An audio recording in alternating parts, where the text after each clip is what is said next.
Here we are. Good evening, good evening, good evening. It's a Wednesday night. You know what that means. It's time for the number one sports podcast in the world. It's time for Sports for You.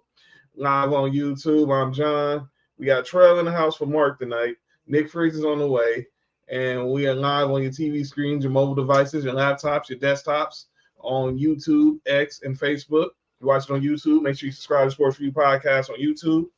We watch it on Facebook, like us on Facebook at Sports for You Podcast. You follow us on X, repost, and follow us at Sports for You Podcast. You follow us on Instagram at Sports for You Podcast. Follow me at John Watson 0984 on Twitter and Instagram. What up, Dudley? Follow Trell on Twitter and Instagram at Money_Ice. Of course, you can follow Mark on Instagram at High on Mark and High on Mark 1 on X. He's on assignment. He'll be, of course, doing no rules in about 30 minutes. So y'all make sure y'all check them out. And then you can follow Nick on Twitter and Instagram at 99Gorilla. We got one of our guests here as we continue our two-a-day series. We're now going. Last week we did the East. Now we're going to head over to the North. And joining us from the Fun Football Podcast, my man Izac, who is going to talk all things Packers and a little NFC North. Izac, man, thank you, man, for being on with us tonight.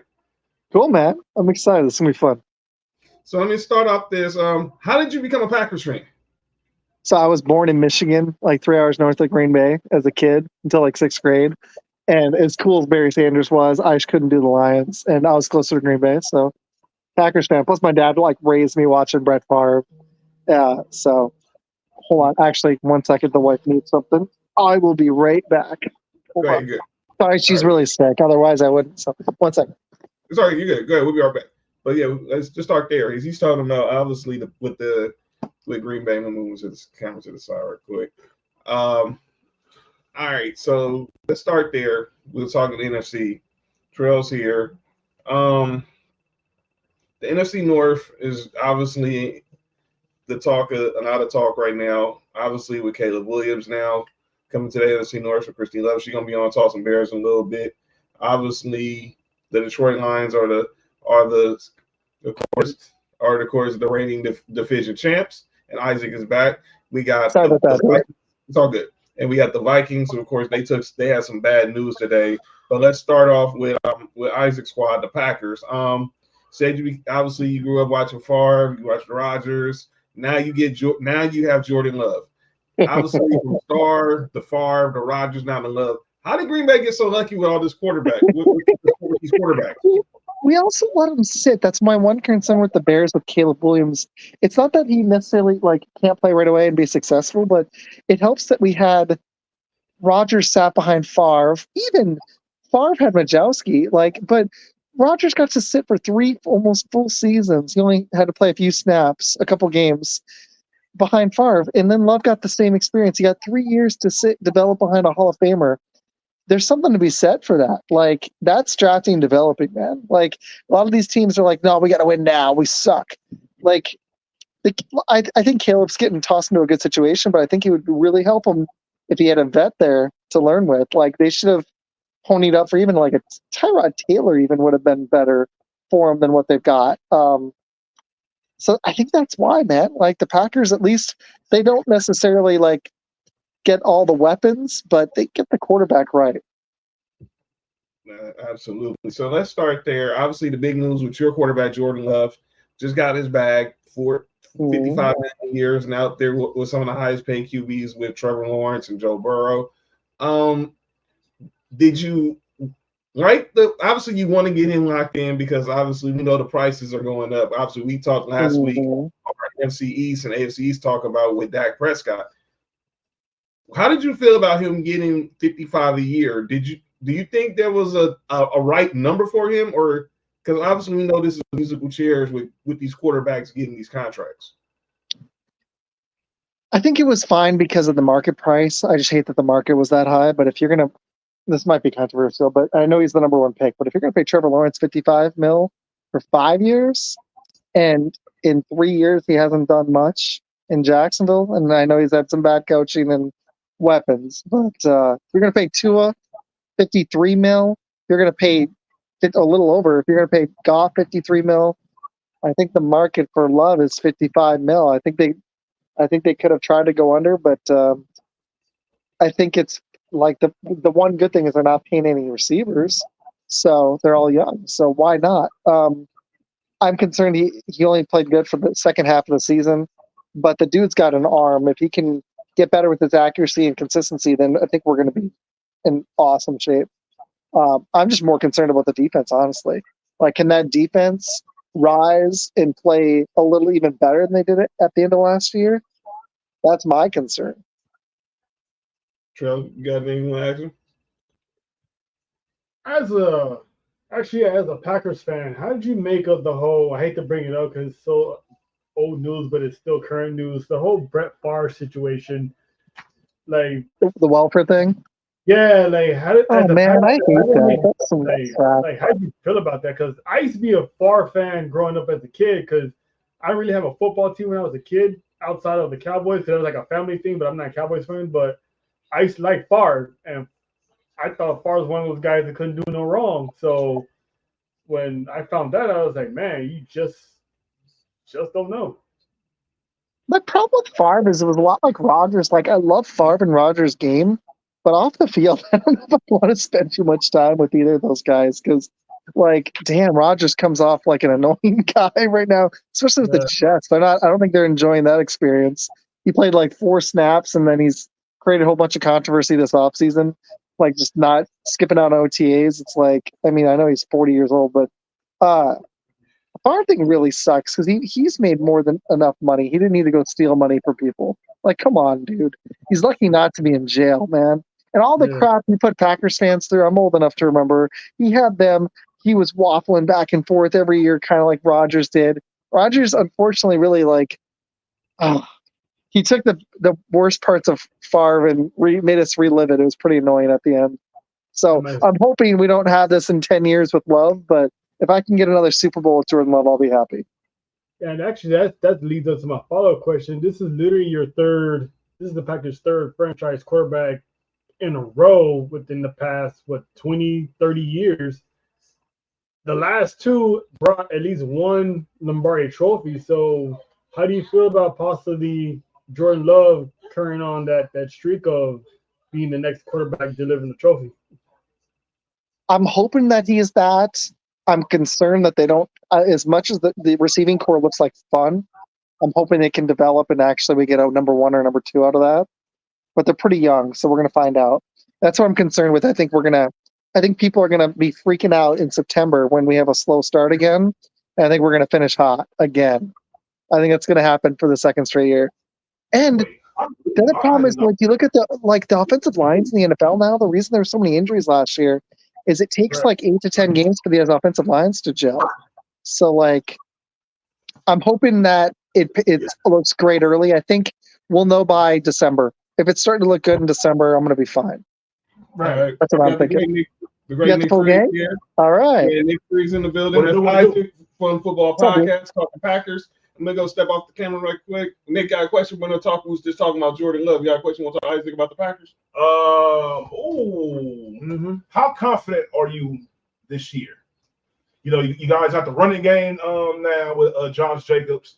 You know, you're gonna have another year of continuity with everybody as far as the receivers and everything with Jordan Love. Jordan Love's gotten paid. The defense is pretty solid. So, what are your expectations for the season? That's my concern is the D. Can the D do it? If everything clicks, I think they could be really scary. I'm going to be a little more try to be unbiased. I think that the floor is 9 or 10. Really think I'd be surprised if they were under 500.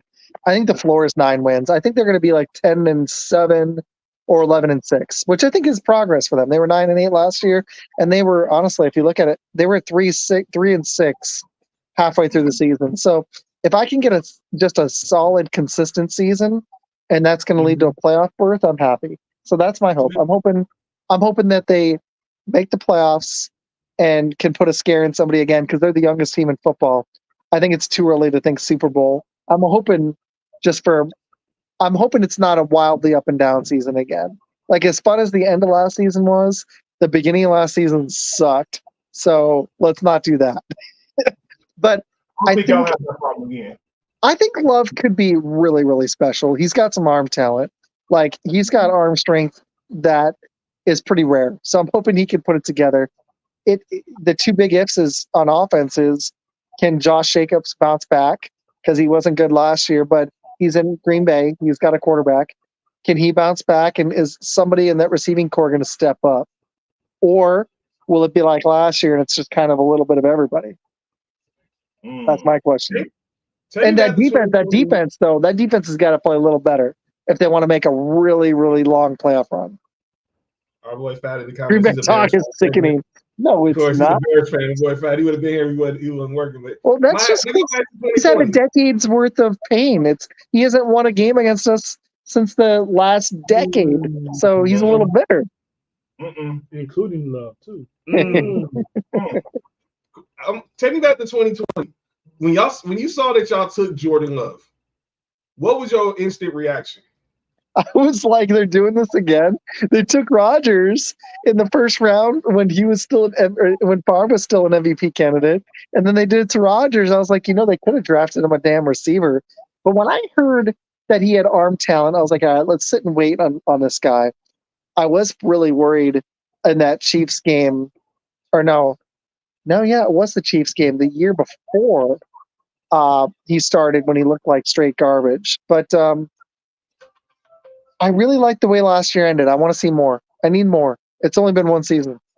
I've only had 19 games. I need more. It's not enough, Plus, I'm just ready for football. Aren't you guys? Like, it's mid-August. I'm like, let's get through this training camp and preseason crap. Let's get to the games, man. What's your philosophy on preseason, Isaac? They need to shorten it. I'm tired of this. I wish they would start a week earlier and college could start the weekend before Labor Day or something. Or just start it all a week later and do an extra week of the regular season. That's what they're going to do anyways. Who's your just give the teams 2 bye weeks and end it President's Day so everybody gets that 3-day. Some people get that 3-day weekend. Like, I'm a teacher. I have President's Day off every year. I'm good with that. Let's have an 18-game season, 2 bye weeks, only 2 preseason games. Who's your college squad? I'm not as into college, but I'm going to watch more this year because I'm bringing college people on. So I'm going to probably be watching a lot of – I live in Texas, so I'll probably want to watch a lot of Texas and OU because I don't know what to make of Michigan with Harbaugh gone. I don't know what they're going to be. Excellent. Like, are they going to be a college, are they going to be a national championship contender again without Harbaugh there? I don't think so. Yeah. Well, obviously, you expect them to take a step back with Harbaugh going, but and obviously the Big Ten is going to be different now. You're adding USC, you're adding Oregon now to the Big Ten, and it's going to be different. Sharon Moore's, they should put, like with Alabama, the expectations on Sharon Moore should not be thinking they're going to go back to back because honestly, we haven't. Obviously, Georgia did it recently, but they're a wholly different breed. And you lose J.J. McCarthy and Corum and a lot of the kids in the draft. But Blake Corum was underrated for that team. And I think you just gotta be patient. Let's go back to the NFC. Obviously, as a Packers fan, you see these 3 teams on a regular. Let's start with the Vikings. Obviously, let's just get that out the way because obviously the big news. I feel bad for them, man. How long is Addison out? Is there any news on that? They said it wasn't serious. I heard that for the season. My problem is now you're rolling with Sam Darnold, man. Like O'Connell said, it wasn't serious. So nobody really knows, but there's rumors that he could be done for the season. Yeah, meniscus. But that's crazy. But JJ McCarthy out for the year with a torn meniscus. And the thing about it, I don't even remember when it happened. I don't know when it happened either. I don't know if it was in the game. I watched him a little bit. He got ended on our game. I don't remember him getting. I don't remember him getting hit. To be honest, I'm just saying because obviously they don't. Obviously it's preseason, so like you said, Karma cold, ain't it? I just don't. It's crazy. They said he came to practice with a sore knee. I was like, well, from what? So here's my problem with the Vikings: is I wanted to see what JJ had.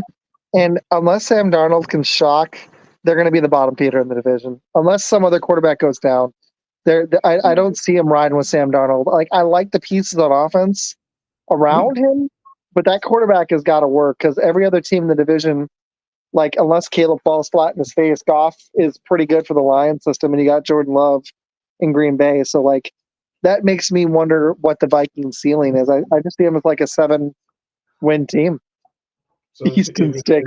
Yeah, Darnold, I think JJ would have started, and I think like we would have at least gotten to see what he had. Now it sucks. That just sucks, man. Like even if you're not a Michigan fan, the dude got to play one preseason game, threw a couple of dime touchdowns, looked awesome after that pick, and then it just is unfortunate he doesn't even get his rookie season. That sucks for him. Yeah. And the Vikings, because they clearly drafted him high because they thought highly of him. You know, when you're a first round pick, that's unfortunate. It really is. So it sets the Vikings back because they were trying to move on from Kirk Cousins. So it sucks for Justin Jefferson too because he got paid. He's special. So if he can stay healthy and Aaron Jones can stay healthy, maybe that offense can lift them to around 500. But I think you're looking at a 6-7 win team. by the way, with y'all letting Aaron Jones walk, who's going to be the RB1 now for Green Bay? Well, I mean, it's got to be, unless Josh Jacobs just doesn't have it, it's going to be him. But we drafted a kid from USC in the 3rd round, Marshawn Lloyd. I made a post about him yesterday, and I like this kid. I think he's going to be our running back too. I like him. Isaac. Nick is a Raiders fan and a USC fan. So he has his feelings on Josh Jacobs, and he also got his feelings on Marshawn Lloyd. I like Marshawn Lloyd in USC. I remember watching him at USC, but I did a ton of draft scouting. He was my running back 2 or 3 in this whole draft. I really like this kid. I think do you agree, man? You like him? Yeah, he's solid. I don't think he was like one of like the top ranked running backs, but I think he's one of those guys give like a year or two, and especially in the role he'll probably end up being in right now because it's obviously it's going to be Josh Jacobs getting most of the burn. He come in and be like the change of pace back or something. You never know. He might end up having a 2-headed monster in like 2 or 3 years. You never know. That's my hope. Is if Josh Jacobs, if he's just had too many touches, I'm hoping Lloyd can take over in a year or two because Dylan's done, and we've got another guy named Wilson who could be decent. And he scored a touchdown the first game, the preseason game, but I think Josh Jacobs is going to be ready to prove everybody wrong after last year because he was the rushing champ in 2022. So I think he's going to want to prove that he still has it. Plus, I mean, the way we structure his contract, we could cut him in after I think next season and lose like nothing. So he's gonna want to keep earning that check. He would have been cool if he went to training. Never mind. If the training camp actually played, and exactly. He held out and then he looked like crap last year. It sucks for the Raiders too, but I mean, Zamir White actually might not be bad for y'all. That's the same thing I said. Nick was preaching Zamir White all last season. He was like, "We're gonna be good." He could be pretty solid. He's gonna be good. So the Packers running back situation is, what's funny is when we lost Aaron Jones, even at his age and how banged up he gets, he's special when he's healthy. He's he's awesome when he's healthy. But when we lost him and got Jacobs, I was actually not okay with it until we got Xavier McKinney from the Giants. That was a pickup. I was like, I don't know if y'all watch the Giants at all. I catch a lot of them living in Dallas. And this kid I was excited about when he went to free agency. And when we got him, the Packers did, we paid a lot of money for him. But that's what made the Josh Jacobs move okay for me. Because I wasn't ready to lose Aaron Jones yet. That was the only reason our offense stabilized last year. He had 6 100-yard rushing games in a row to end the season. That's when Jordan Love's his production took off. Facts. Let's go over to I'm gonna say let's go over to the Bears. The Bears. They're obviously everybody's favorite, everybody's lovable loser right now. Sorry, Fighting Kristy, but that's heat. Obviously, Caleb Williams, you give Rome Odunze. You said the lovable loser. Yeah. But you obviously they draft Caleb with 1. They sign DeAndre Swift. They draft Rome Odunze. They trade for Keenan Allen. They re-sign DJ Moore. You got Cole Kmet. This defense was pretty good in the second half, but then obviously with that O-line is still a question mark. Matt Eberflus is probably going to be on is coming in on a hot seat. What obviously you being a Packers fan, you see these guys, and the rivalry we know is historic between the Bears and the Packers, even though we know what it's been as of recent. Well, what hope do what is 20 years? What is it? What hope do the Bears have? Where because there's some people think it's crazy to the sound that they might steal the division. No, from which I don't agree with. I agree with you, Nick, and I think Izac probably agree with too. But what's the little hope that Bears fans should have going into this season? I think we need to see what that secondary has, and we need to see what Caleb Williams has, and what if DeAndre Swift can be a bell cow. I think that they're actually going to surprise and be solid. I have them at 9-8, but they still have a rookie QB, and it's the NFL. It's not college. And as good as Caleb was, he wasn't quite as good at USC last season. So I want to see this kid actually do it in the NFL. I think he's going to be really good. Actually, I think the Bears might have finally found a quarterback, but the Lions are still there, and they address their secondary. And the Packers went out and did spend money and draft capital in the draft. So I think they're still looking up at the Packers. I actually have the Lions winning the division again. I got 3 teams making the playoffs from the NFC North, though. I got the Bears as a wild card, I got the Packers as a wild card, and I got the Lions winning the division. I don't think the Bears. Man, unless they have a hangover from that loss, the Lions still have Jahmyr Gibbs. They still, if he comes back from this injury, they still got Montgomery. They still have St. Brown. They still got Laporta. I know they've got Jared Goff, but he was good with them last year. Dan Campbell brings the best out of people. It's either going to be spectacular or they're going to fall flat. So that defensive line is special too. They've got a lot of talent. So I don't know. I'm going to have to see that team fall completely flat before I'm going to believe it. I think the Bears could be really good, but again, they got a rookie QB and a rookie receiver, and I want to see it come together. How are you feeling about the coaches in the division? We are obviously going to talk about the Lions. I think LaFleur is the best. You'll start with your coach. I think LaFleur is underrated. I want to see him get by freaking, oh my God, what's his name? McDaniel. Yeah, I want to see him get by San Fran, but that's what's annoying. But in the regular season, I think he's the best coach in the division. As good as Dan Campbell is, can he temper it a little bit? Like the reason they lost that 49ers game, and I don't know what y'all thought, but I thought one of the reasons he lost that 49ers game was because he didn't take the points at the end of that game. And they had some crazy momentum swings, but they needed to stop the bleeding and they take a couple field goals that might have won him that game. And he's just too aggressive. So can he learn from that? He's a hell of a motivator, but can he be a little more X's and O's and cool it a little bit when he needs to? Because there's such a thing as aggressive, but he takes that to the extreme, man. I think I put LaFleur first. I'd put Campbell too. I like him a lot. I just want to see if he can temper these weaknesses. These players seem to want to run through a brick wall for the guy, so you got to love that.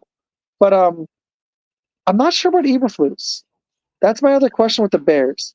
He had them looking better last year, but they still were 7-10. Can he take that team to the playoffs? That's my question.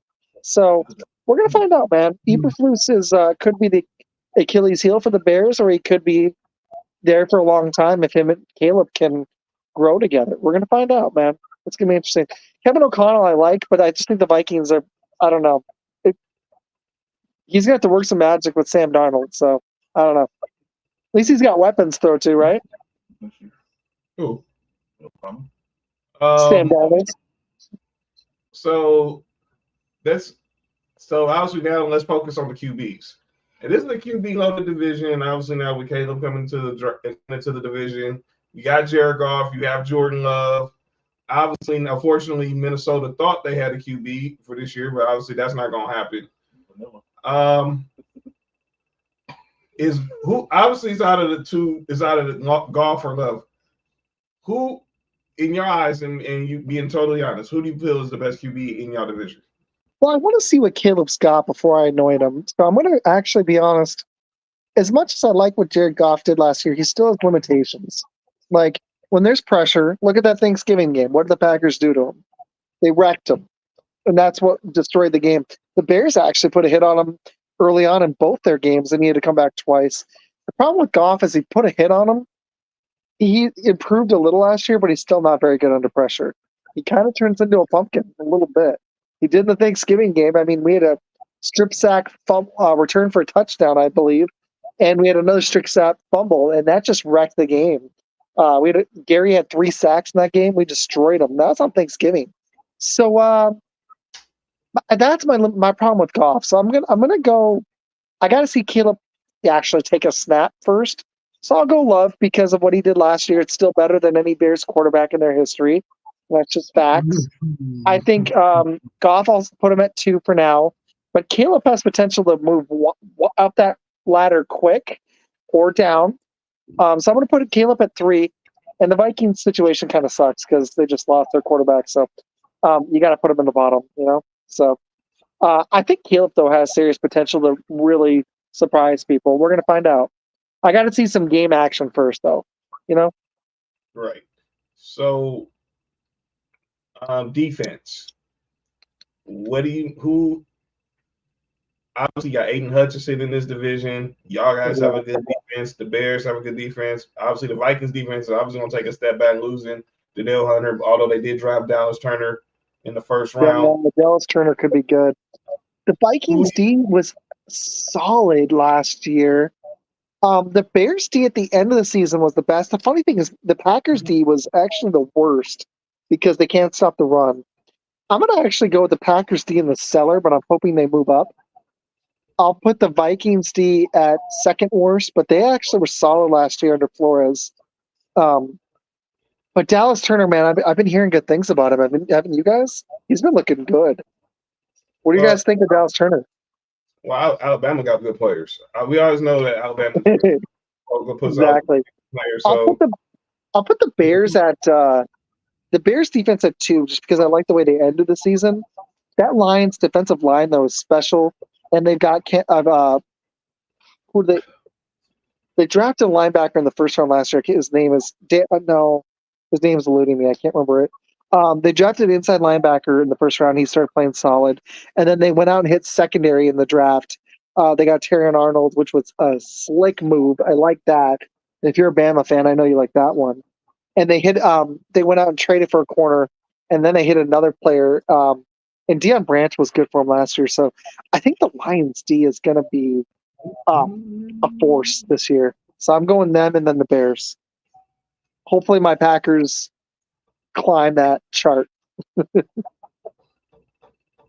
So when's the last time have you ever, I'm just gonna ask, have you ever been to watch a game at Lambeau Field? Oh yeah. When I went as a kid, we took a couple tours last couple of years, but I went in 21, thank God, because it had been a long time, like over 20 years. And I went to the Packers Rams game. This was fun. With my wife before we were married even. It was pretty cool. And we saw the Packers beat the Rams. Rasul Douglas had a pick 6 on Stafford. And that was the year, I think Rodgers may have won MVP, and that was the year Stafford and the Rams won the Super Bowl. But the Packers won that game, and Charles Woodson was inducted in the Hall of Fame that game. That was fun. So who is your favorite Packer of all time?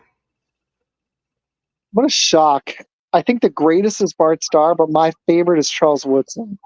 The problem I have with Favre and Rodgers is they're just so unlikable as people, even though they were freaking amazing players. Both are special. It's sad they both each only won one ring. They could have. I think the Packers underachieved a little. They could have won more with those two guys, but Woodson was just special, dude. The guy could tackle. He was so instinctive, and we got him in it when he was in his 30s, and the dude still was Defensive Player of the Year and helped them win a Super Bowl. So I'm going to go Charles Woodson, man. And then after that, I'm going to surprise you. As much as I like Devontae Adams, growing up as a kid, Freeman was fun, but Freeman was nice. I really, really like Jordy Nelson, dude. He was special. The dude was one of the fastest white guys I've ever seen. He was awesome. He was a white guy who could beat Darrelle Revis and run a 4.4 something flat. He was just he might have been 4.3. Honestly, he was awesome. All right, Reggie White though, dude. So Sterling Sharp gets an honorable mention because it's just sad his career didn't last long enough. And Reggie White was effing awesome. So the reason they won those 2 Super Bowls is they had a Hall of Fame defensive guy they matched with their QBs, and Reggie White was special. He's up there for me for sure. Before I introduce the next person into our panel, I ask one question. Should start being in the Hall of Fame? Oh, for sure. Yes. The problem is he didn't play enough years. That argument sucks because Trell Davis is in the Hall of Fame. So I'm a Broncos fan. I can't argue it. I'm a Broncos fan. I can't argue it. Hell yeah, Dale Sager's in the Hall of Fame too. Uh-oh. All right. Joining us now from Team MBS Media, talking all things Chicago Bears. So this is going to be an interesting discussion. No, it's not. Our girl Kristy Love is in the building. Kristy, that's hi everybody. I am on the show. Fun football podcast. I know you done heard everything that was said about your Bears. The Bears. So let's start. How are you feeling about what you've seen from them within the first preseason game? You've had access at training camp, and how you feel about them going into this season? Well, the game on Saturday showed us something very promising. Everything looked good. Caleb Williams looked good. DJ Moore looked good. Our offensive line looked good. Hopefully they can stay consistent. Because our offensive line throughout training camp has been shaky. I went to training camp and I saw something horrible. Caleb got like 3 picks. The line wasn't holding up. We're not healthy. What? You said what? No, you said he had 3 picks. I mean, but it looks promising. I really can't say how the season is gonna go as of yet. I have to see what happens. Maybe this Saturday we play the Bengals at home. But if we can show consistency, then maybe I honestly right now, to be honest, I have Detroit taking our division. You have the Bears? Who do you have? Detroit. Yeah, me too. I'm being unbiased. I had Detroit at 12-5. I actually had them as the 1 seed in the NFC, tied with the 49ers and the Eagles. I'm trying to be unbiased. That's the truth. Yeah, exactly. I mean, I've got the Packers and the Bears, though, making the wild card. Got my boy Ben Guido's Viking fan in the chat. Skull. The Vikings are just. I feel bad for them. That sucks, dude. I do too. Like, you don't want to see a rookie get hurt before he even gets to play. That sucks. Hold on, Kristy, you got some backup. Who on the show? Fat, what up? Family in the building. Fat, our boy's What's Fat. up? Be nice. I didn't realize you had such a big panel, dude. This is awesome. What up? Thanks. Hey, can y'all hear me? Yeah. Yeah, you good. Yeah, go ahead, Fat. Yeah, good. What up? What you thinking right now? What you think of our Bears? 10-7. We got 2 Bears fans? All right. Okay, fine. 10-7. I have y'all at 9-8. Who do you have us losing to? Who, me? No, him. What's your name? Izac? Yeah, I have you guys. I have the Packers and Bears splitting. I did their whole schedule. I have the Packers. I was really torn between 10-7, 11-6, but I had the Packers and Bears actually splitting. I've got the Packers winning their home game against Chicago, and y'all actually finally getting one against us. I think Caleb's going to be good. The defense. My biggest question for you guys is our strength is our secondary. Our run D sucks. Can your guys' secondary be good outside of Jalen Johnson? That's the best part of our defense. Mm-hmm. That's funny. I was just talking to my Bears buddy, and that was his question because y'all changed over at safety, so he was curious how that was going to work out because you guys lost Eddie Jackson, you brought Fired in. The best part of our defense is the linebackers and the secondary. Yeah. Which is interesting because they brought in Montez Sweat, and that helped stabilize your defensive line when you guys traded for him. It did. So yeah, we still need somebody on the other side of them, though. You do. That's true. You need that other defensive end spot. And then my question is Byard, is he going to play like he did before last year, or because he's like 29? Does he have 1 or 2 more years? Jalen Johnson's special. Yeah. They need another corner on the other side. Jalen Johnson. Well, whatever. I'm not getting into that. But oh no, Jalen Johnson. He's amazing. Jalen Johnson what? What would you gonna say? Yeah, I mean, I was told numbers don't lie, so. Oh, I think he's what? That's what I mean. That's what I was told. I mean, when a cornerback finished number one in everything, then No, he's great. Who's the corner two? That's my question. Like the defensive end spot for y'all, you need another guy opposite Sweat. The corner two is great. Tariq Stevenson, and the slot corner is Kyler Gordon. Yeah. So can they step up? That's the question. I think so. I think Kyler gonna step up. They did Tyree Stevenson, he was getting picked on the beginning of the season, but the last, I would say, about 9 to 10 games, he finally clicked for him. It's funny. That's how RD was too, because we got one stud corner in Alexander, and Valentine was decent, but then our problem was a few games they got picked on, but they played better most of the end of the season. But our run D sucks. Yeah, we got to go get a sign Reddick, and then we'll be straight. And I like the fact that even though you guys lost Roquan Smith, that you got Edmonds and I can't remember the other linebacker inside, but your linebackers are pretty good. TJ Edwards. TJ, that's what it was. Yep. I would have re-signed Roquan, but yeah, I mean, if you're going to let Roquan go, I know they are moving to a 4-3, but they're moving scheme. But Roquan Smith is one of the best linebackers in the league. Look at what he's done with the Ravens. Like, that defense, it was like Christian McCaffrey when he got traded to the 49ers. That Ravens team went from like a middle pack. He could have been perfect. He would have been a good fit for that. He could have played the middle linebacker in that cover 2-4-3 scheme. I just don't get if you're going to pay Edmonds anyways. Why not just pay Roquan? That was the only good thing about Edmonds is. The only good thing about Edmonds' contract is if he doesn't ball out this year in the offseason, we can cut him and then not lose nothing. And we have more money. Actually, maybe that's why they did it with Roquan, because they didn't want to tie up money long term, even though he's awesome. That might have been it. Poles might have been like, I need to invest money on offense. Roquan would have been my exception, though. Yeah, that's my thing. They're just some guys you pay. Like, even though TJ Watt gets hurt for the Steelers, you just pay the dude. You pay a Nick Bosa. You pay a Max Crosby. You just do it. Like, actually, I feel like if anybody is top 3 or 4 at their position, you pay them. That's why you pay Jalen Johnson, because he's special. If Johnny Alexander can be healthy, he's special at corner, but it's health is my problem with him.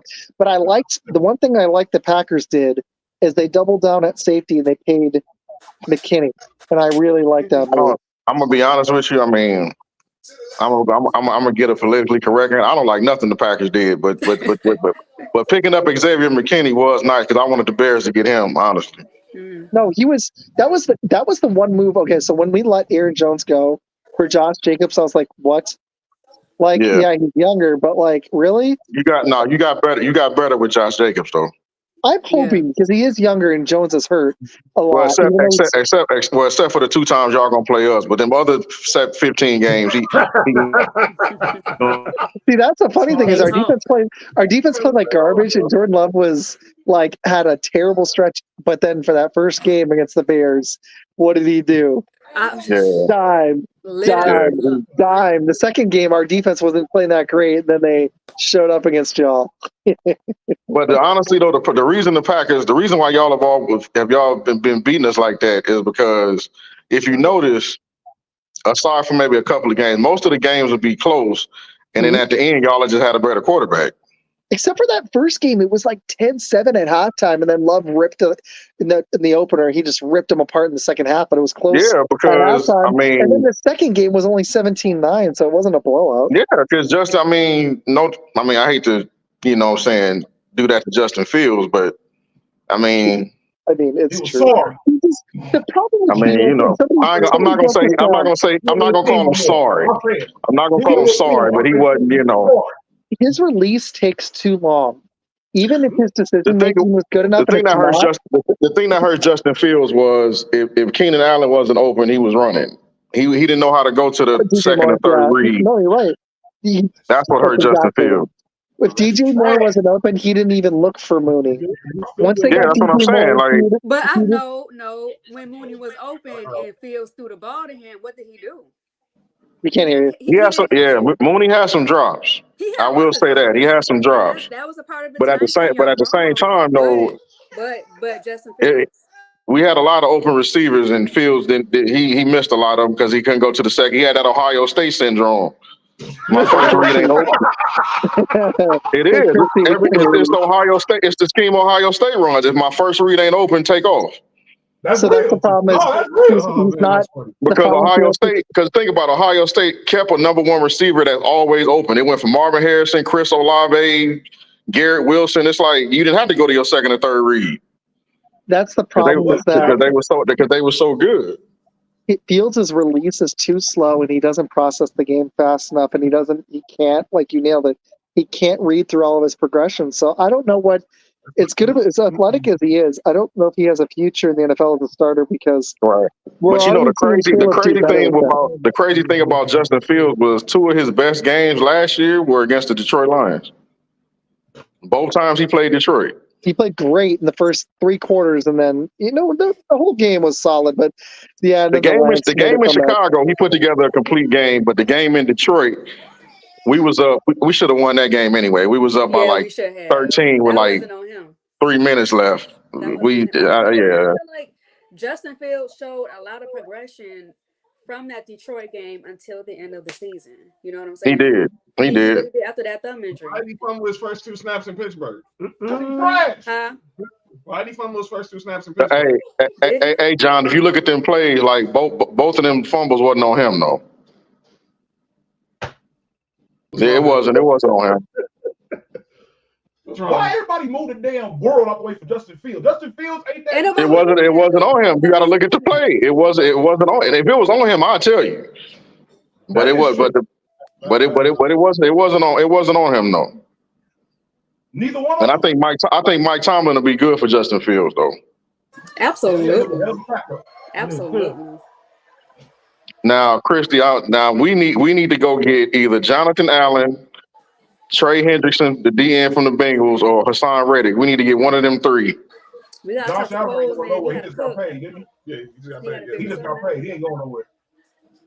No, not Josh Allen. Jonathan Allen from the Washington. I meant. Oh no, they're not trading him. Not at least not this year. They'll probably wait like next year or something. They just paid him too. Hey, Kristy, I'm gonna put it out there right now. I'm gonna put it out there right now. If Dak and CD sign with Dallas, and they don't have the money to sign Michael Parsons, he coming to Chicago. He coming to Chicago for a first and a third. If the Cowboys to Chicago for 2 first and a third, I'm telling you. Hold on. I got this, y'all. Fact. I understand what you're saying, dog. But we all know ain't no way in hell they letting that nigga leave the building. Come on. Okay. All right. Right. Okay. All right. Hey, guys, I got to bounce, but I got a last question for you. Who do you guys think wins the Super Bowl this year? I got a boogie in a second here, but I want to ask you that one really fast. Who wins the Super Bowl? I'm still put the Chiefs in there. The Chiefs, man. I'm still put the Chiefs. I'm still put the This Chiefs. year. I'm actually going Lions. Make it. Okay. Let's see how the roster. You know what? I'm gonna say Lamar finally breaks through. I'm gonna say the Ravens go to the Super Bowl. I would love that. I would love the Ravens. I'm gonna say the Ravens. I've got Joe Burrow staying healthy on a revenge tour, and I've got the Lions and the Bengals making the Super Bowl. It's gonna be 2 new teams. It won't be It won't be the 49ers and the Chiefs again. No, the Bengals ain't going nowhere. Man, Burrow is the only guy to beat Mahomes, so we're gonna see if he can stay healthy. He is the only one to beat him. He's the only one I trust. Lamar Jackson and Josh Allen can't do it. So wow, that's my take. Hey, Sports4U, thanks for having me on. Fat, it was nice to meet you, and Kristy, it was nice to meet you. You too, man. Follow you on social, Isaac, real quick before you go. Oh yeah. Sorry, I've got a fun one on Friday too. You guys can catch me on Friday nights. Fun Football Pod. I do another show, Blitz, on Tuesdays. But this Friday, I've got a Sirius XM host in Seattle writer coming on, and Fantasy Phineas coming on Friday night at 9 Eastern. And my dad. We're gonna do a fantasy show. So. Oh, that's dope. I just did one. Yeah. So I'm excited. Izac, thank you, man. Good luck this school year good luck this school year, and we're gonna be talking again during the football season, brother. Thanks, guys. I ain't wishing you no good luck. I can't Yeah, do we'll that. see you. Good luck, We'll man. see Hopefully, you. you guys get one finally. I can tell. I can feel. Can't do that. I hear the vitriol in your voice. You're like, I'm Can't tired do of that one. Can't do that one. Good luck. Good luck to every team y'all play. Yeah, not us though. Same for you, dude. All Peace, right. man. Bye. All right. All right, that's cool. All right, Packer. Kristy and Fat are here. Somebody said All right, Kristy. y'all. All right, They said all right, Kristy cartwheels. I'm crying. that's Molded funny. ass cheesehead. If I could do a cartwheel right now, I would. Out of here. Wait, what? Kristy, you are. Wait, Kristy, what you just say? I didn't say nothing. Kristy cartwheels. I don't know why. Yeah, we all. Seed asked the question: are the Vikings are any development from the CD Lamb situation? The Vikings. No. The Vikings. The Vikings, I feel like I mean, I'm not gonna. bad for them, man. That shit's I mean, I ain't gonna say that. I mean, are they cooked? I mean, yeah. They got Sam. Still got yeah. I JJ, mean, yeah. Nick Mullins.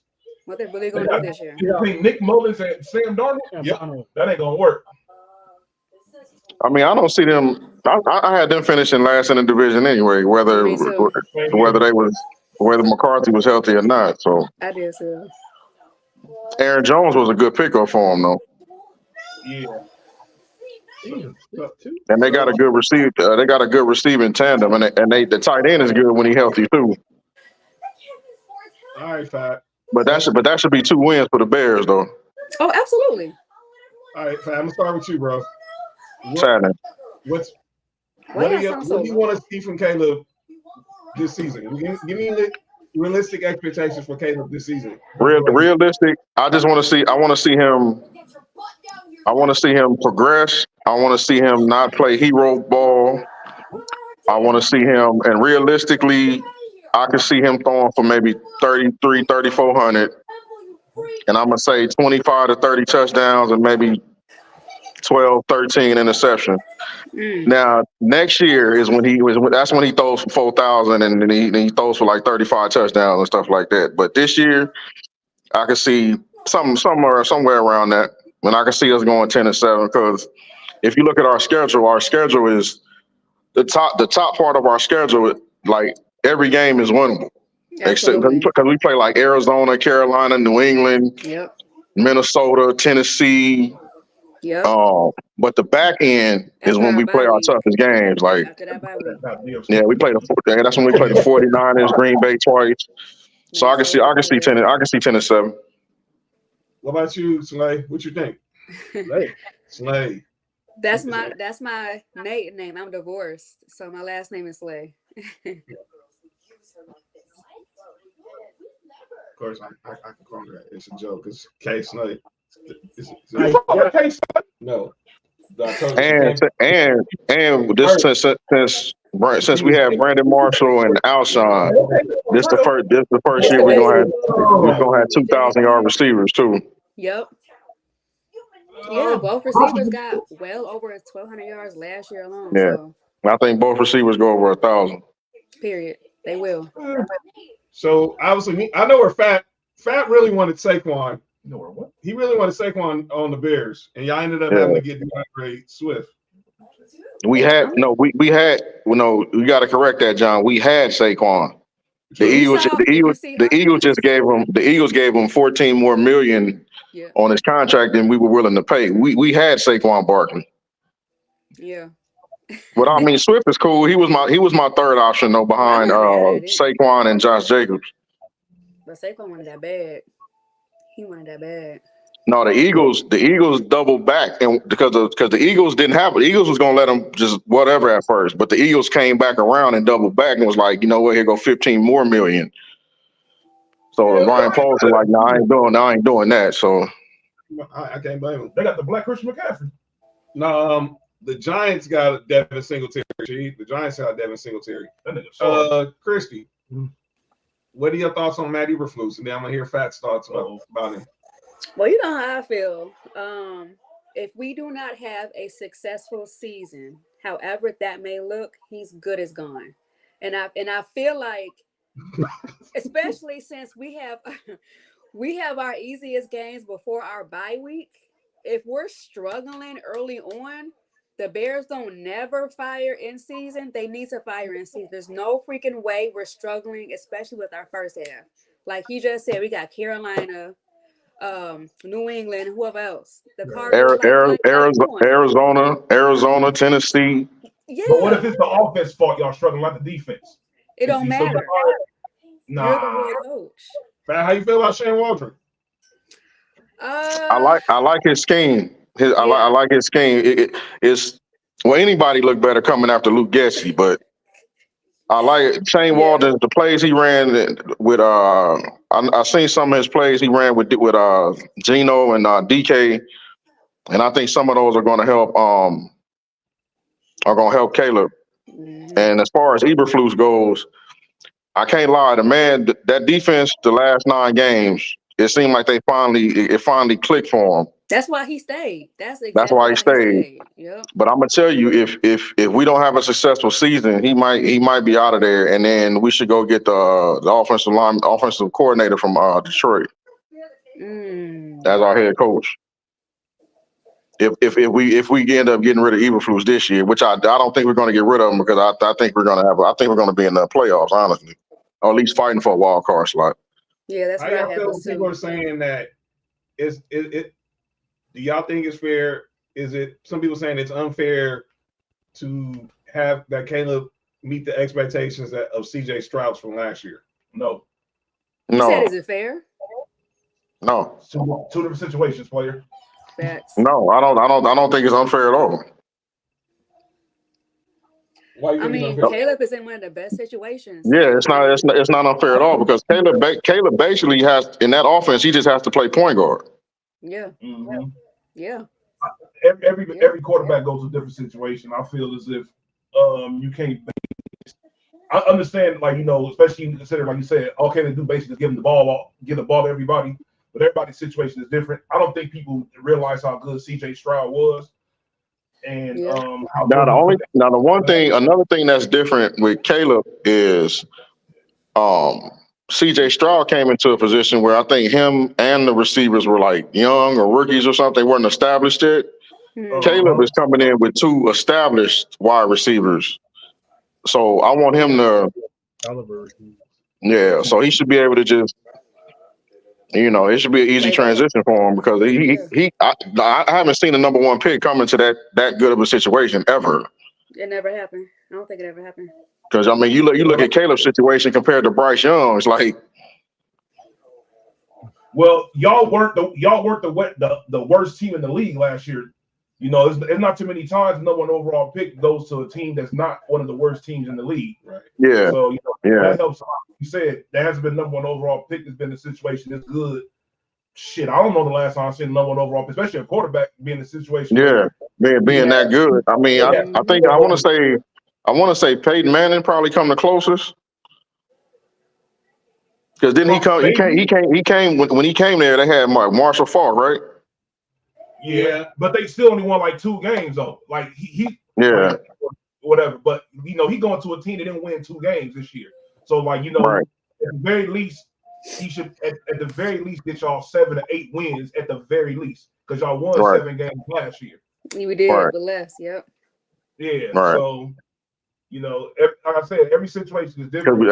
We should have won 10 last year, but yeah, Yeah, Yeah, we know. If y'all had a better quarterback, y'all would have. What about the O-line? I agree. What about your O-line? I agree totally with you. We could have easily won 10 last year. Yeah. But we'll win 10 this year. Hey, Kristy, I ain't gonna lie, man. Last season, I was ready to get rid of Ryan Poles, man. Why? Because I mean, before he got Keenan and before he did that trade for Keenan and signed DeAndre Swift and all that, I was ready to get rid of him, because I was like, you know what? Process. He was cooking. Because free agency was going by, he wasn't grabbing nobody. I'm like, what we doing? I'm like, we just, what are we doing? But the way he got us set up for the next 2-3 years, I can't. You know what? I'm like, man, you know what? He made me apologize to him on you know, I was like, man, my bad, Ryan Poles, man. My fault. No, he did his thing. You just gotta trust the process. So Because now, he got up to like 80 million under the cap for next year, yeah. 2 second-round picks, a first. Like DJ Moore contract, I think his cap hit is I think his salary go to like $7 million for next year or something. So She said, my bad, Ryan Poles. At least y'all doing better than the Cowboys. How do you feel about your O-line? Gotta stay healthy. There's no reason why we're having this many injuries, and it's not even the regular season. Get rid of Nate Davis. Please, for the love of freaking God. Start Ryan Bates, Braxton Jones, Darnell Wright, and Jenkins, and Nate Davis. He can, healthy? You know. Tevin Jenkins? Yeah, he healthy. He played in the preseason game. He's straight. He good. As long as he healthy. Because the cornerstones is going to be Jenkins and Darnell Wright. Those are going to be the 2 cornerstones. Okay. And Braxton Jones, if he you know what I'm saying, if he be consistent, he's good when if his pass blocking catch up to his run blocking, he'll be straight. Okay. But Nate Davis, he can you know what I'm saying, he can go the hell on somewhere. Yeah, there's no reason why. He practiced today in full pass for the first time. And I don't know how. Yeah, he always do that. He always practice on like Monday and Tuesday, and then the rest of the week he be like, man, what's wrong with this weirdo, bro? I don't know. But hopefully he plays so we can see how he fit with the lineup. Yeah. Kyler Gordon was back last week. So I mean we don't really, you know, for what we Kyler Gordon was back at practice too. By the way, I got also congratulations. Y'all had a good weekend in Canton. Y'all had a good weekend in Canton a couple weeks ago. Oh yes. Y'all had 3 wide receiver number 4 is Tyler Johnson. Hey, John. Hey, John. I know where you're going. Just wait. Yeah. So you know when you did play with y'all. John, when you a Bear fan. Hey John, when you a Bear fan, when we got so many Hall of Famers in there, like Canton, you don't really even get excited no more. It's just like, damn, we got 2 more in there. Okay, cool. Well, technically, I had 3. They should give us our own room. They should give the Bears their own room in Canton, but you know, I guess they can't do that. So you know. And then Devin, we got like what 30? We got like what 34 players in there, or something like that. I think so. I have to look fact check that. 1970s. Did y'all have Mongo get in the Hall of Fame? Mongo. But obviously, shout out Mongo, man. Went in obviously as a Panther, but he did play his second part of his career with the Bears. And then Devin Hester. I'm so glad he got his coat. Somebody said he was not going to get one. Oh. oh, Nick. Look, to my defense, I don't believe special teamers should go in the Hall of Fame anyway. I don't care who it was. That's how I feel about special teams players. I hear you. Either. Yeah, I mean that's just whatever. I ain't gonna get it. Whatever. That's just. I mean, anybody with 2 eyes that watched Devin Hester knows. Like, come on now. That boy was. I have a question. Who's the greatest returner before him? Who's the greatest returner before Devin Hester? Yes. The guy's probably the guy he advocated for, Brian Mitchell from the Redskins or the Commanders. Do you go to the Hall of Fame? No. All right, go ahead, continue. He wasn't better than Devin Hester, man. How, John, when he was the standard before him? Devin Hester Nick, do you realize Devin Hester broke all them records in his rookie season? Ooh. That's cool. He broke all them records in 2006. That's cool. His first year in the league, all them records were done. Like Brian Mitchell even know he not fucking with Devin Hester. Dog, all I know is this: if you understand he's the greatest, but the greatest before him wasn't even in the Hall of Fame. So how is that possible? Because his greatness wasn't like Devin Hester's. You didn't fear Brian. You didn't fear Brian Mitchell. Before him. You didn't fear Brian Mitchell. Though. Brian Mitchell didn't change games. He didn't have an impact on games like Devin Hester had. You kicked the ball straight to Brian Mitchell. Impact over. I think Dante Hall was more dangerous than Brian Mitchell.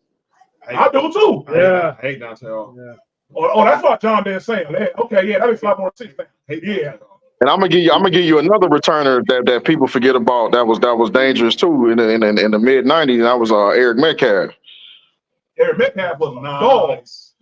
Yeah. But Devin Hester was he was just like I tell you what, I wish I had him now with these new dumbass kickoff rules. Man, I don't know how to I feel tell about you it. that would have made Caleb Williams' job a lot easier. So speaking of, okay, let's go to college right quick. So we got y'all here for a minute. Top 25 was released. Georgia 1, Ohio State 2, Oregon 3, Texas 4, Bama 5. Why is Oregon 3? I don't know. Hey, Nick, Oregon got a squad. Are they number 3 worthy squad? Yeah. No. John, what are you reading up? Yeah. I can't hear you. They got a squad. By week 4. The top 25. The AP top 25. So Okay. Notre Dame is 7.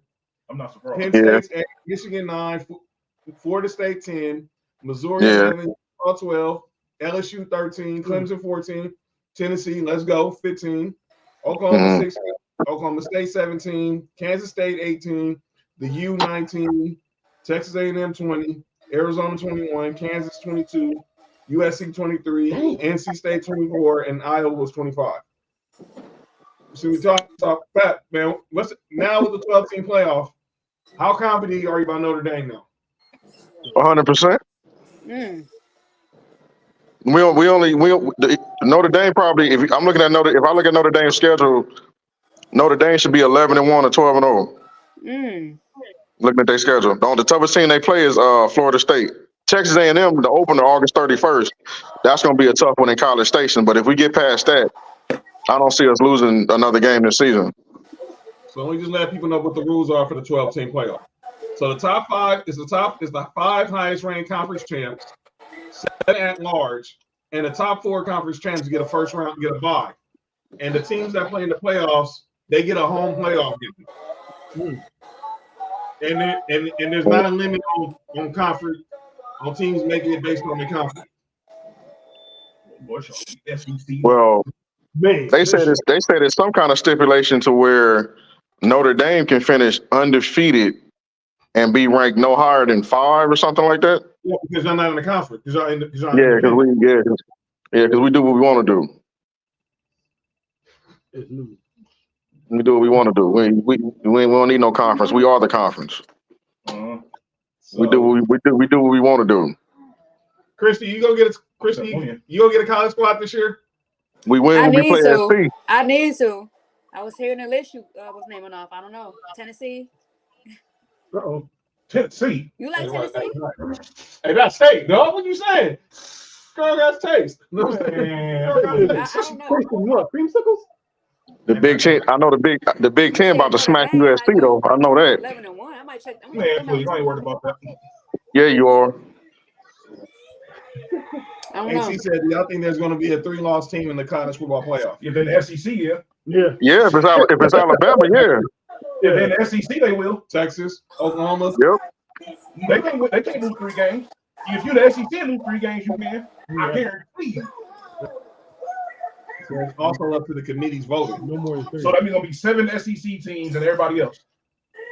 Hey, that's a chance to have our team in the playoffs. No, not us. We ain't going to the playoffs. Hell no. I mean, hell no. 12 teams. There's going to be a lot of politicking. There's going to be a lot of politicking with this first 12-team playoff. It shouldn't be. It should be the 12 best damn teams that go. It's not that could be 11. What happened? Your team could be 11. Well, we saw they didn't have the 4 best teams in there last year.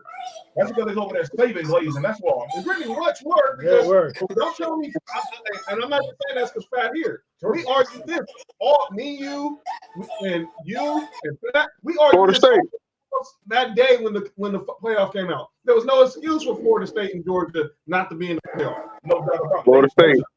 Tell me you'd have been the best team the last 3 years. You lose 1 game and all of a sudden lose Alabama. Come on now. Who lost 2 games, but they made it. Come on, man. Yeah, they robbed Florida State last year. They got robbed. I got robbed. Florida State for sure got robbed. All because Jordan Travis got hurt. That's bullshit. Yeah. That's bullshit. Y'all That's been that SEC bias, man. Hey, Fat, I've been telling you about that for years and nobody paid attention to me. I've been Yeah, saying you already know it's SEC bias, bro. Because the media, because ESPN and all of them, they push the SEC like every team in that conference is good. I'm like, no, that is a top heavy conference, and all they the rest of fall them teams down. are just like whatever, bro. You got Georgia, Alabama, LSU most years, and that's it.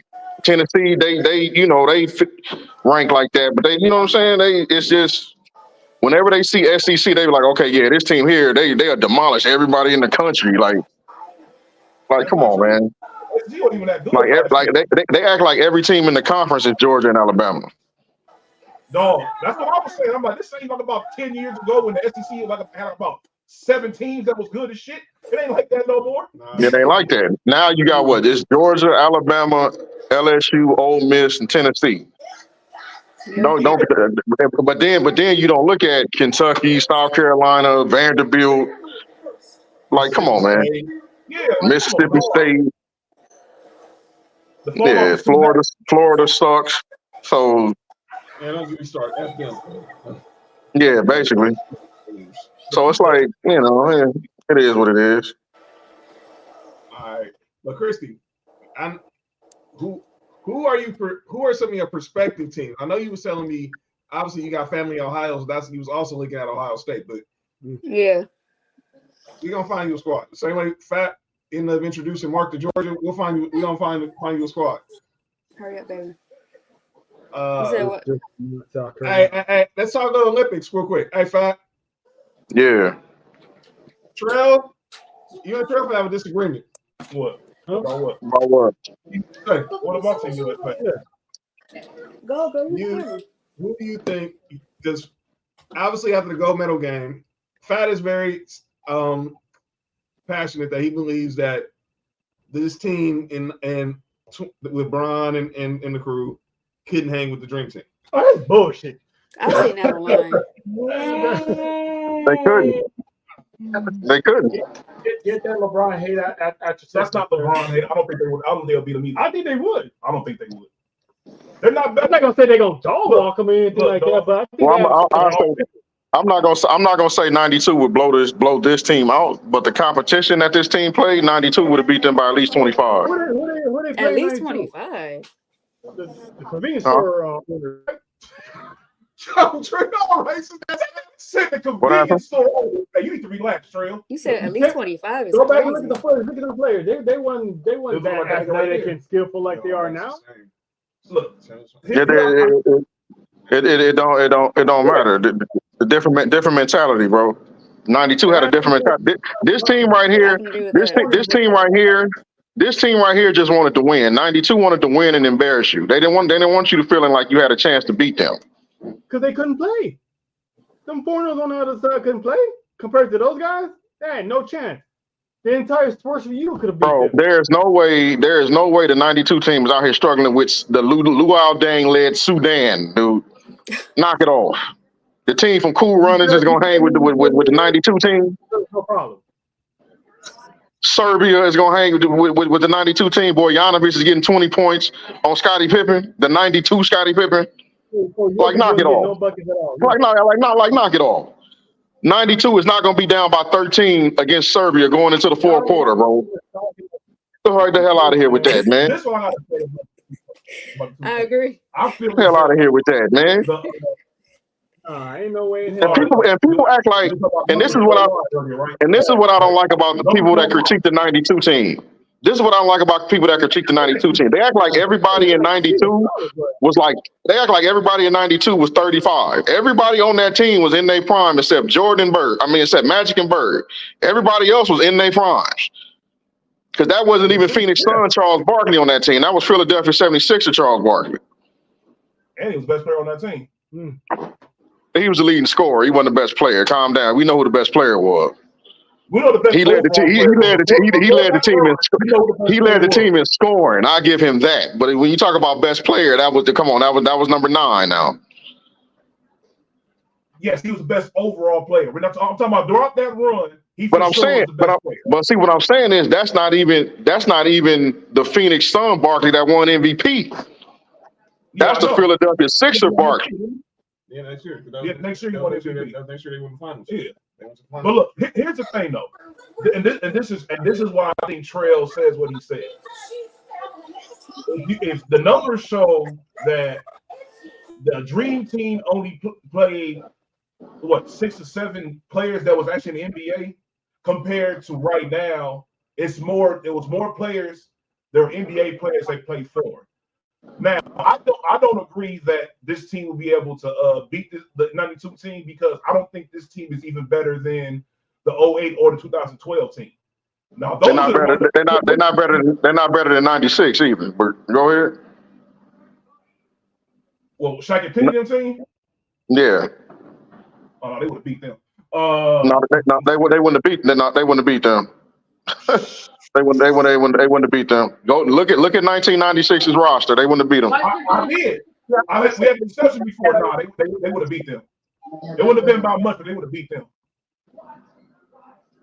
But they're not beating the 92 team. Nah, I don't think so. Hey, Kristy, I want you guys to check out, because we were talking about the Hall of Fame earlier. Check out. To me and Nick already know there's one person on this list who's a lock. There's only one person on this list who's a lock. Is it Who that? Luke Kuechly.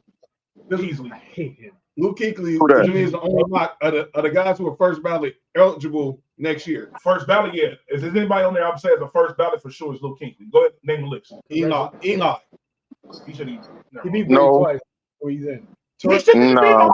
Never mind. I agree with you, but he beat Brady twice. Who cares? That's the only reason that's the only reason he gonna get in there too.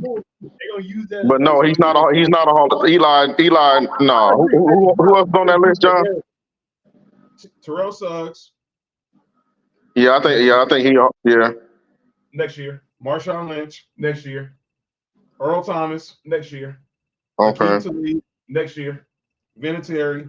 Next year. Kuechly. He's going in this year. And Marshall Yanda. Those are some notable first. Hey, Marshall Yanda was another guard when he played. Hold on. I'm gonna say out of that list, I would say guaranteed for. I would say Terrell Suggs.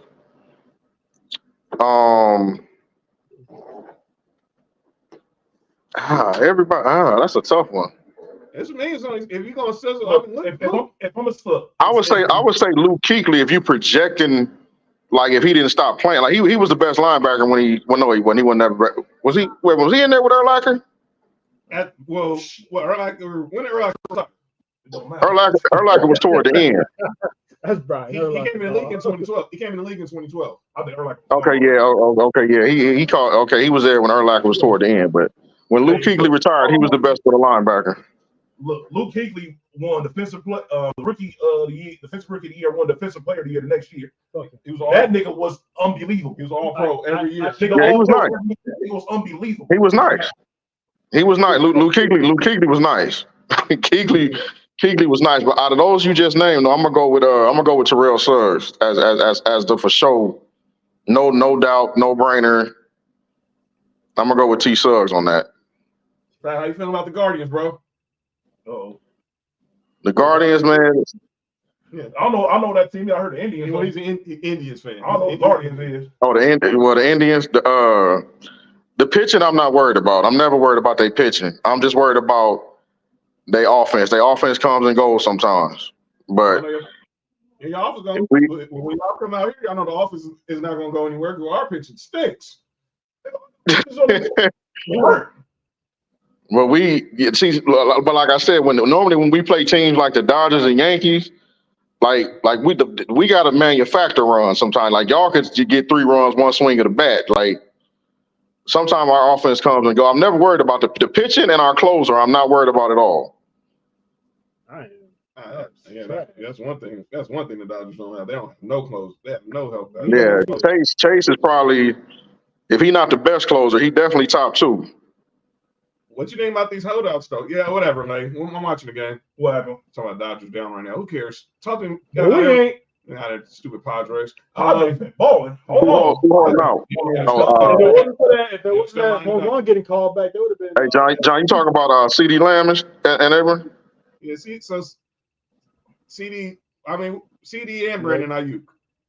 I think CD Lamb's situation is just a matter of when he signed, when that deal finally gets done. I don't see Dallas. I don't see Jerry not paying him. The Brandon Ayuk situation, that situation is getting a little annoying because it's like the 49ers like, look, either you're gonna give him what he want or trade him. What are you gonna do? Because I mean, Pittsburgh is basically like, look, all y'all got to do is pick up the phone. We got the contract ready. We gonna be giving him what he want. All y'all got to do is pick up the phone and say, okay, trade on, bam, and he's a Steeler. Boom, pretty much. They tripping. So it's like, what are y'all gonna do? Y'all either gonna give me, if I'm Brandon Ayuk, I'm like, either give me what I want or let me get out of here. Pretty much. Yeah. I don't even know why this is even taking so long. What's the holdup? It's like I'm by far your best receiver. Exactly. So what's the holdup here? If you're not gonna give me the 28 I'm asking for, you got a deal waiting right there. And not only that, you probably get some draft picks for me, and you send me to the other conference so I don't come back to haunt you in the end anyway. Because we only gonna play once every 4 years in the regular season, and then it's just coincidence one of the teams go to the playoffs or whatever. So it's like, either pay me what I want or get me out of here. Bottom line, it should have been done by now. Like, if you're the 49er general management, you know if you want to pay him or not. Like, it's like they came out with a report saying like they still want to give him a long-term deal. It's like, okay, he's already said what he wanted. He's been said what he wanted. Yes. What's the holdup then? They don't want to pay him. The holdup is the 49ers done paid everybody, and they still got Purdy soon. So that's why they trying to, like, you know what I'm saying? Brandon Ayuk might be the odd man out. Now I'm gonna go there right quick. Because I was talking to my man KC the other day. I was on his show the other day, and we talked about this even on Friday's show. That we think that if we're the Niners, you might want to get a year ahead on this Brock Purdy contract, especially what's going to happen with Dak. We all agree that Dak is worth $16 million. Hell no. Yep. But someone's gonna have to pay because he's not getting traded. He can't get traded. He can't get franchised. Dak's gonna be a Raider. I've already prepared myself for something like that. It's the perfect setup. I've been hearing that a lot too. It's the perfect setup. I said that here. Even though if I'm Dak, I would try to push to Pittsburgh, but that's gonna be a Raider. If nobody wants you, go to the Raiders. Yeah, that was what he say back in the day. The Raiders get everybody nobody wanted. Hey, Nick, but you got to look at it. If you get Dak Prescott, that probably pushes you to about 10 wins. And here it's probably more than that. Fact, I'm gonna keep it real. Look, as terrible as we've been drafting over the past like 4 years, right? We still hover around that 8-win mark. Yeah. If we draft even halfway right, we probably win 10 games every year. Because think about it, like, the reason I say Dak's gonna be a Raider is because the quarterbacks coming out in the draft next year, I don't think the Raiders' record is gonna be bad enough to get either one of them. So Dak is or I think either y'all gonna get Dak or I think y'all gonna get whichever quarterback the Steelers don't want after the season. Because both of them is on 1-year deals. Hey, Fat Kristy, everyone putting this theory out there that Jerry really want to draft Shedeur. Oh, Jerry! I can believe it. Jones. I can believe it. He wants to let that walk, and then the Cowboys gonna draft. But if Jerry Jones want to be realistic, in order for him to get Shedeur, his team has to suck. And Dallas, as much as people talk about them, Dallas is gonna win not 10, 11 games. Their record not gonna be bad enough to draft Shedeur. They have to trade up or trade somebody. Now Shedeur might end up going to that division, but it just might be the Giants. Yo. Yeah, they might, man. They ain't got no quarterback in. Chris, that's what I'm saying. So, Trell, if David Carr don't ball out, don't be surprised if New Orleans jump in that Dak Prescott sweepstakes. Hey, depending on how Spencer Rattler do. Spencer Rattler may be the next man up, but I'm not holding my breath on that one. In fact, you need pops for the like Dak as a Saint. Yeah, I think he like Dak. He like Dak better than Derek Carr. I wouldn't be mad if we somehow wind Because the thing about that division is, if you add Dak Prescott to the Saints, and the Saints always have a top defense, if you add Dak Prescott to the Saints, that division is probably that move alone could probably win in the division. Yeah, easily. So it's defense also. Yeah. Yeah. See, what's different with it, man? Yeah, the Saints defense is always they always good. PGB said I can see Sanders with the Panthers and Bryce Young struggle this year. Hell no! I don't think they're gonna throw. They're not gonna throw in the towel on Bryce. They're gonna let Canales get at least 2 years with him before. No, because the problem over there with the Panthers ain't Bryce's fault. They traded away everything they needed for him. They understand the receiver. They gave him to the damn Bears. Understand this. The Bears alone, we got like 5 players off that trade. Hey, yo. Look, this how stupid the Panthers are. You get rid of McCaffrey, your best running back. That's mine. I didn't open it. Oh, you had that. McCaffrey had to go. Yeah, I mean, we got what they say we got DJ Moore. We got their 2nd round pick this year. We drafted Tyreek Stevenson, Darnell Wright. All with them draft picks. Mm-hmm. All with them draft picks. They can Tevin Jenkins. Kristy, I'll mute your mic. Your mic is muted. There you go. Why? I'm asking Kristy this question. I know fact. I want to see fact response. Hey, Kristy, why Deion Sanders so sensitive? Why he did what? Why he so sensitive? What? So obviously, y'all see the story. There's a story out about the culture of Colorado right now. What culture? Yeah. Or lack thereof. Saying they're bringing guns in the locker room, they're playing dice, and blah blah blah. And Deion refused to speak to anybody from CBS because of it. I don't blame him at all. But what if it's his fault? Go ahead, Pat. Okay, now what did Deion say? He basically saying like he's not gonna speak to nobody from CBS. Why CBS? Because it was CBS. Well, it was CBS Colorado that was trying to ask a question, but it was a CBS. The story was from CBS, but no, he got mad because CBS Sports had him ranked as the 2nd worst coach in the Big 12. Oh, shit, well, I don't know if he's the 2nd worst coach. that's a stretch, but I think the Colorado talk. I mean, I know it was fun for a while. Everybody, you want to see Deion win because he's a new, coach or whatever, and all that. But realistically, it's like, I mean, what are you really working with? And then it's like, that's like, I mean, hiring Warren Sapp to coach the D-line, I don't think that makes the D-line better at all. Because it's like, I mean, Warren Sapp could teach all day long, but it's not like it's not like his D-line is the Miami Hurricanes Warren Sapp's. Right. So, and it's like, but my thing is, if Deion, let's say Deion, I can see them going to a bowl game this year. I give them that because 6 wins gets you to a bowl game. So now if he don't do that, then Deion might be out of there. Yeah. Deion ain't going nowhere. Like because if you the dude that do the hiring, you like, okay, we went 4-8 your first year, we give you a pass for that. Then you come back your next year, it's like, and you give me the same thing. It's like, well, damn, I think you giving me the same thing the last coach gave me. Hey, that is a big difference, though.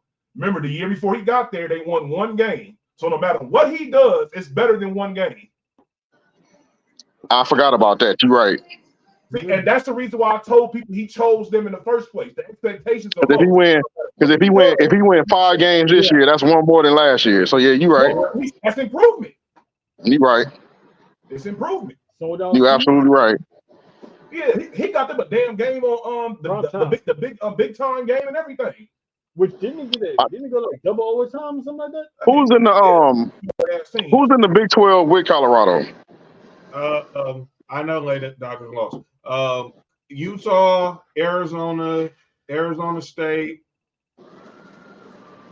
Arizona State gonna be nice next year. So USC, UCLA, Oregon, and who else from the Pac-12? Who else from the Pac-12 went to the Big Ten? USC, UCLA, Oregon, and Washington in the Big Ten. Colorado, Utah, Arizona State are in the Big 12. Stanford and Cal are in the ACC, and Washington State and Oregon State are still the Pac-2. Pause. Wow. All right. Okay. So Colorado's not better than Utah. They're not better than Arizona. The Big 12, I looked them up. Minus Oklahoma and Texas. Pretty much every team there minus Oklahoma and Texas. Big 12 conference. Texas Tech, Baylor. Hold on. Kansas. What the fuck? They tripping. They went to the wrong shit. Yeah, they obviously you added them 4. You take away Oklahoma and Texas. Kristy left?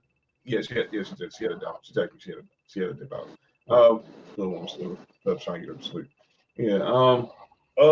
It is Arizona State, Baylor, BYU, UCF, Cincinnati, Colorado, Houston, Iowa State, Kansas State, Oklahoma State, TCU, Texas Tech, Utah, West Virginia. TCU. Okay, so them winning in the Big 12 is not gonna be. It's gonna be harder than what I thought it was. Oh yeah, for sure. Oh, very so. For sure. So let me see. Utah, they're not better than Utah. They're not better than Arizona. They're not better than Kansas or Kansas State. They're better than Arizona State. Yeah, it's gonna depend on how they schedule line up. Yeah, I mean shit. Oklahoma State. Yeah, because I know they play Utah. They're not bringing it. They're not beating them. Utah with dog walk in. Yeah, they're not beating you. They're not beating Utah. They might not beat. They're not beating Kansas or Kansas State. Iowa State will be a tough out for them too. Because they be playing tough. Well, actually, you know what? Now that you know what, when you 4-8, ain't nobody a guaranteed win. Yeah. That's true. I mean, when you really think about it, it's like, okay, they was 4-8. Ain't nobody no guarantee win at 4-8. All right, I got. Look though, before you continue, they have one thing in their favor.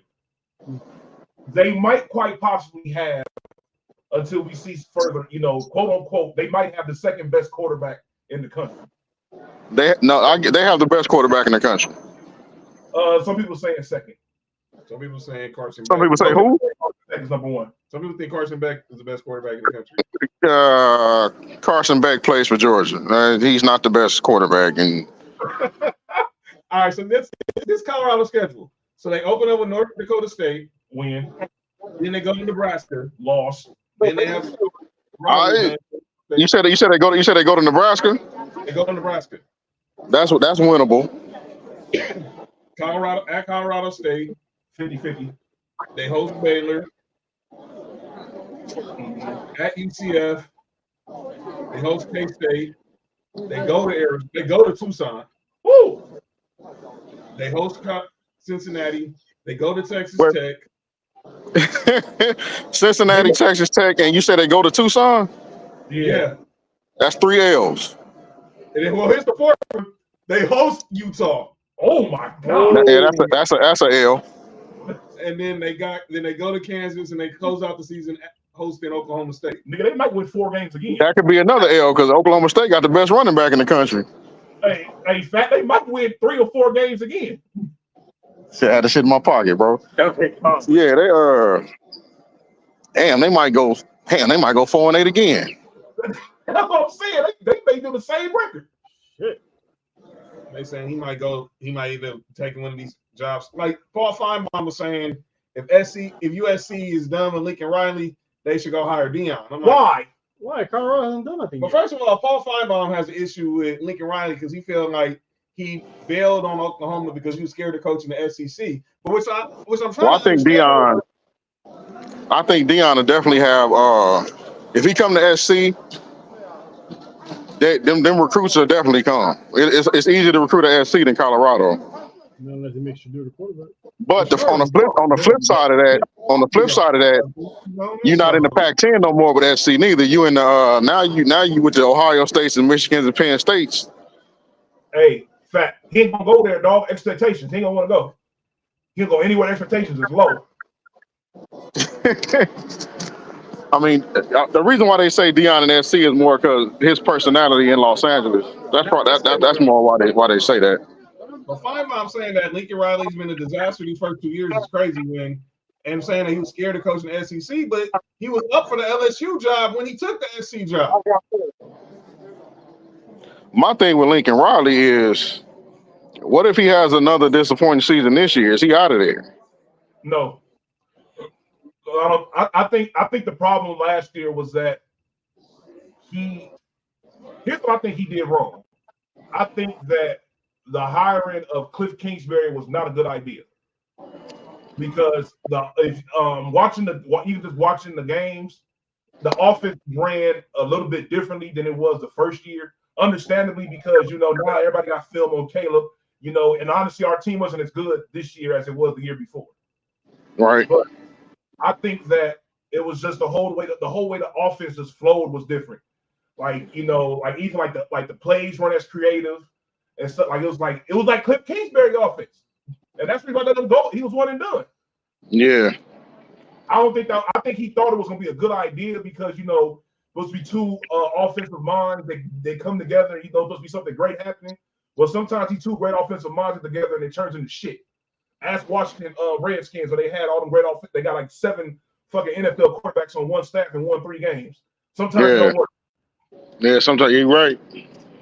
Because everybody got to run shit their own way, and they should have just kept it the way they had it the year beforehand, and everything probably a little bit different. The offense, you try to you try to change up a little bit when you really need to change nothing. You just kept everything. Who's SC's quarterback this year? Miller Morris, the white boy from what school he went to out here? Shoot, I know he's coming. Yeah, he played. Yeah, Miller Moss, the quarterback. Yeah, Miller Moss, the quarterback. The one that played in our bowl game last year when he was balling. Oh, okay. He didn't look bad in the bowl game. Yeah, he's not. He's predicted to be nice anyways. He's supposed to be like a top 5 in the country. And it's crazy because y'all gonna get. Y'all think y'all in the first 4 weeks? I think y'all play LSU and Michigan. We get tested early. Yeah, you get tested early. Yeah, you get tested early. And my thing, you know that Saturday after Thanksgiving y'all losing. You know you losing that. Yeah, I know we playing against y'all. Yeah, I know all them games. Yeah, I'll be there. I'll be there too. Oh yeah, it's gonna be a good game if you're a Notre Dame fan. But I feel like this, dog. If we can just show that you can compete right now, right? Right. Because we'll have our quarterback for at least 2 years. Right. So the first just don't go over there and look like you don't belong and shit. Yeah, that's. I hear you on that. Don't go over there and just get smacked all around. You're like, damn, like, nigga, we could stay where he was at. Right. And when you play against Hey John, I know you seen that report that said your boy from Tennessee is outplaying Drake May in practice. I'm not surprised. Joe looks better than him. He would have been the starting quarterback, but Henry Hooker just stole the job from him. And look, we knew we had they both got the Tennessee at the same time. And yeah, Gordon was the one at first, and then Henry Hooker he stole the job. Man, if he out there outplaying Drake May, that's man. Drake May's not good. Hey Nick, I heard something about when the Olympic team told Kawhi to go home. I'm hearing something about that. I'm hearing that wasn't nothing wrong with his knee. Because they said like a week after they told him to go home, as a report came out, it was like 2 weeks later, and the Clipper people were saying they was at those practices, and they was like there was nothing wrong with his knee. Oh, so some politicking going on. Yeah, they was like there was nothing wrong with, because they was like one of the practices he was the best player in the practice. nigga, a healthy Kawhi, nigga's one of the best players in the league. Yeah, so I seen that. I was like, okay, well, what was going on? Because I'm like, hold on now. Because I was finding that strange. I was like, wait a minute, they sent him home. He done basically had 3 months off. And is something still wrong with his knee? No. Well, okay. All right. At first I thought it was the Clippers just being precautious, but yeah, and it's funny because if I'm Steve Ballmer, I'd have let Kawhi play because with the way Steve Kerr was coaching, they didn't guarantee he would have played Kawhi. Shit, he didn't play Tatum.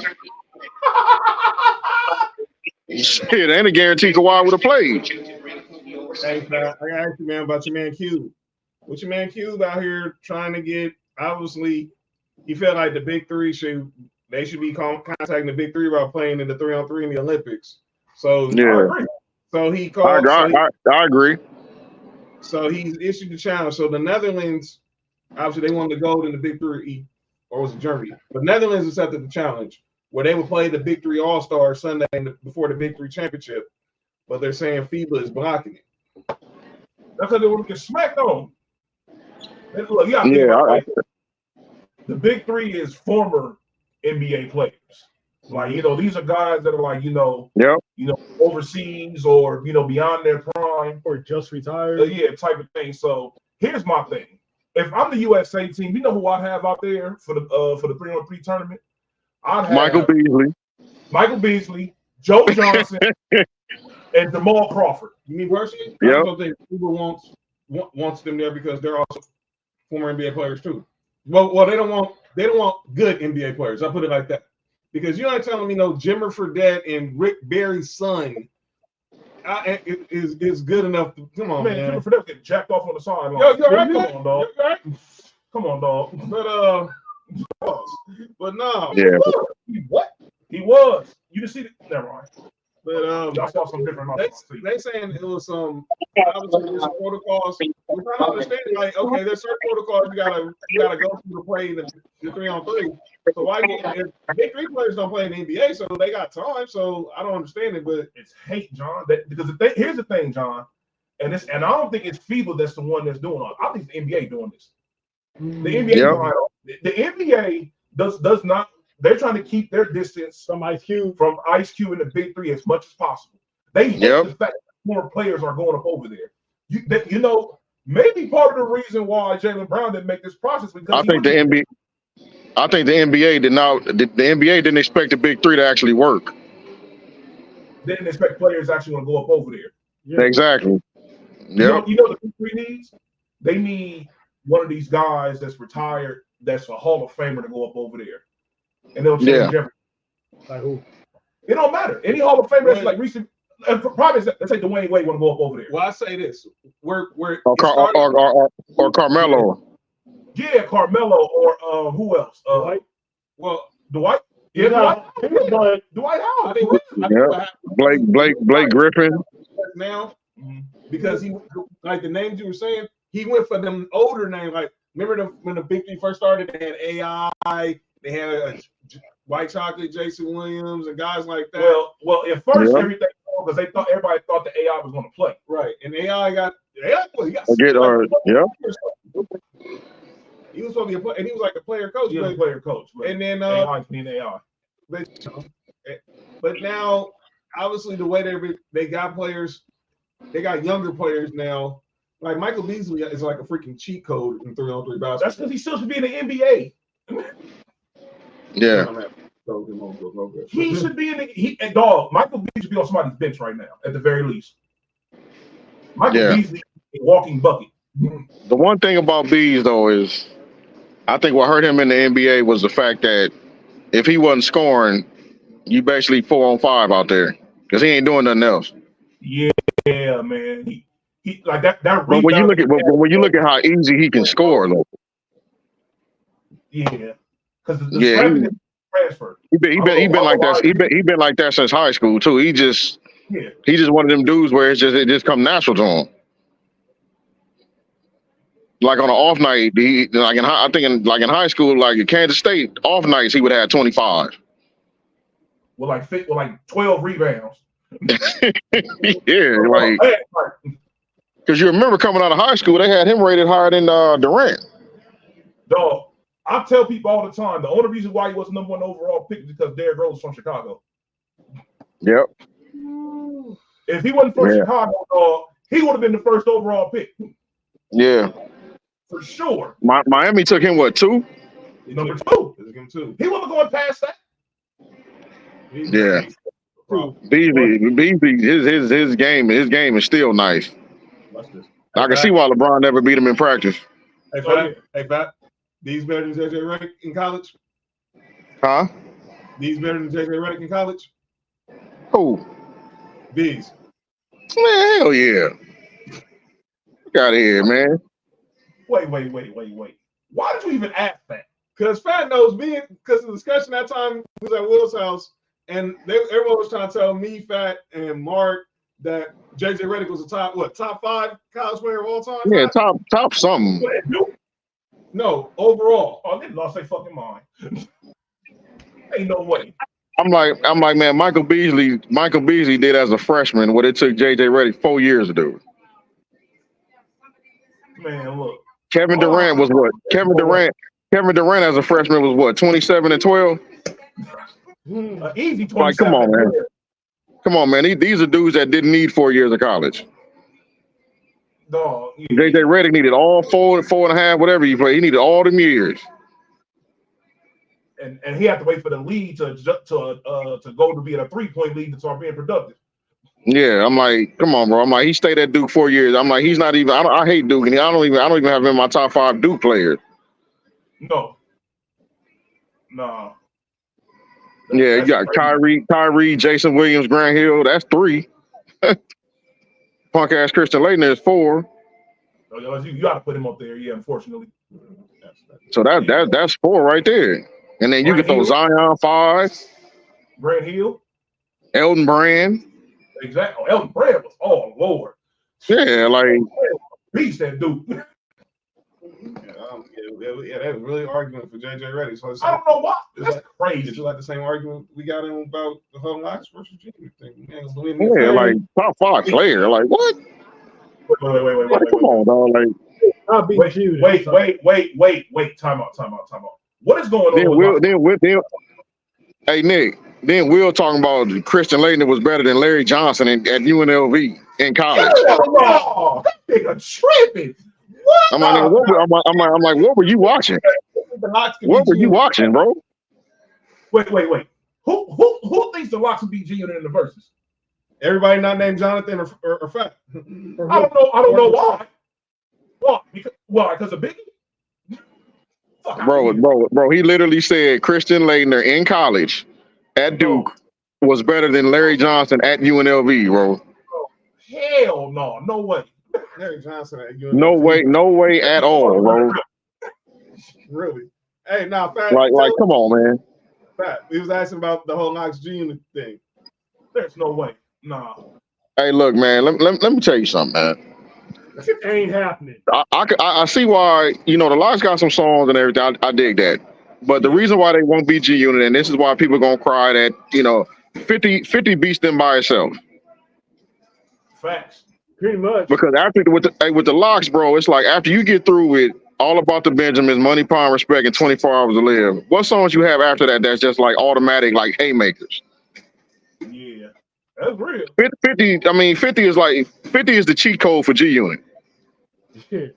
Fact. Nigga, 50 gonna do the Locks like how so it's like Dipset. Yeah. By himself. Before we even get to Lloyd Banks and exactly, nigga, like what the fuck? That's crazy. And Quiet As Kept, if he wasn't so bipolar, you could really throw the documentary in there because he was on G-Unit when that album was made. Yeah, so it's like, come on, dog. Yeah, and then it's like you gotta figure if you do a G-Unit Locks versus, it's gonna be in New York, right? You gotta figure the G-Unit has songs off mixtapes that are like New York anthems. Yep. Off their mixtapes. 50 Cent is the future. Guess who's back? Like, come on, man. Like, I mean, I get the the Locks love or whatever. Locks don't want them with the dog pound either. That's a different subject for another day. They don't want that. Yeah, they don't want them problems. they don't want them problems. It's like the same argument, like when Snoop and DMX did their verse. DMX is my dog. The fact that some people like, wait, hold on. Before I already know what it's gonna be. So niggas actually saying that DMX is gonna win that versus? Yes. Hey, Trell. Hey, Trell. When they made that versus, the only thing I said was I was like, DMX is not beating Death Row Snoop. Right. Snoop came out. Snoop jumped out the gate 6-0 and put the rest of it on autopilot, bro. Yeah. I saw that versus. I'm like, ain't no way. Nigga, this nigga Snoop on the nigga. Bro, he went up. Yeah. Hey Nick. I think Snoop went up like. Hey Nick. I think Snoop went up like 6-0 and hadn't even played G thing yet. Right. He was. He didn't play G thing like the second round. He was in cruise control. He started bullshitting after a while. Hey, the first round DMX won was when he played. DMX played What These Bitches Want, and Snoop played that weak ass beautiful shit. Oh yeah, he looked. That's the first round DMX won. I'm gonna give you this one. I'll let you have this one. Go ahead. I don't make it look too lopsided. Hey, Fab, before we get out of here, man, what you obviously you were talking about it. This whole quick, everybody seems like now they've been starting to appreciate Quick more. But you had a different take on this whole stuff now because obviously he's been mentioning Dre a lot from that Drink Champs interview. Man, hey, look, man. It's levels to shit, bro. It's levels to shit. Now, I fuck with DJ Quick. DJ Quick is a legendary dope producer, but come on, bro. Andre Young got 3 different decades of 3 different. You got the NWA Dre, the Death Row Dre, the Aftermath Dre. Come on, man. Like, get that shit out of here. Talking about I'll play the drums on that song. So what?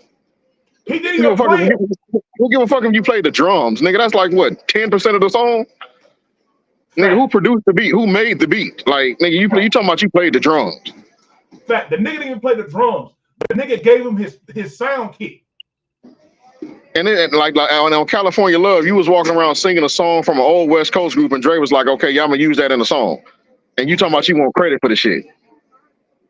Like, knock it off, bro. Like, man, come on, man. Get out of here with that DJ Quick shit, man. I just think dudes sometimes get tired of, I don't know. I think sometimes I feel like dudes get tired of the same dude winning all the time. I think that's what happened with when 50 came out in 2003. For them 4 years, he dominated. Everybody was 50 in G Unit. Then everybody turned on. I'm sick of G Unit. I'm tired of G Unit because everything was a win. Banks first album, Buck first album, Game album, Beg for Mercy, the movie, nigga. Like, nigga, everybody album went platinum, nigga.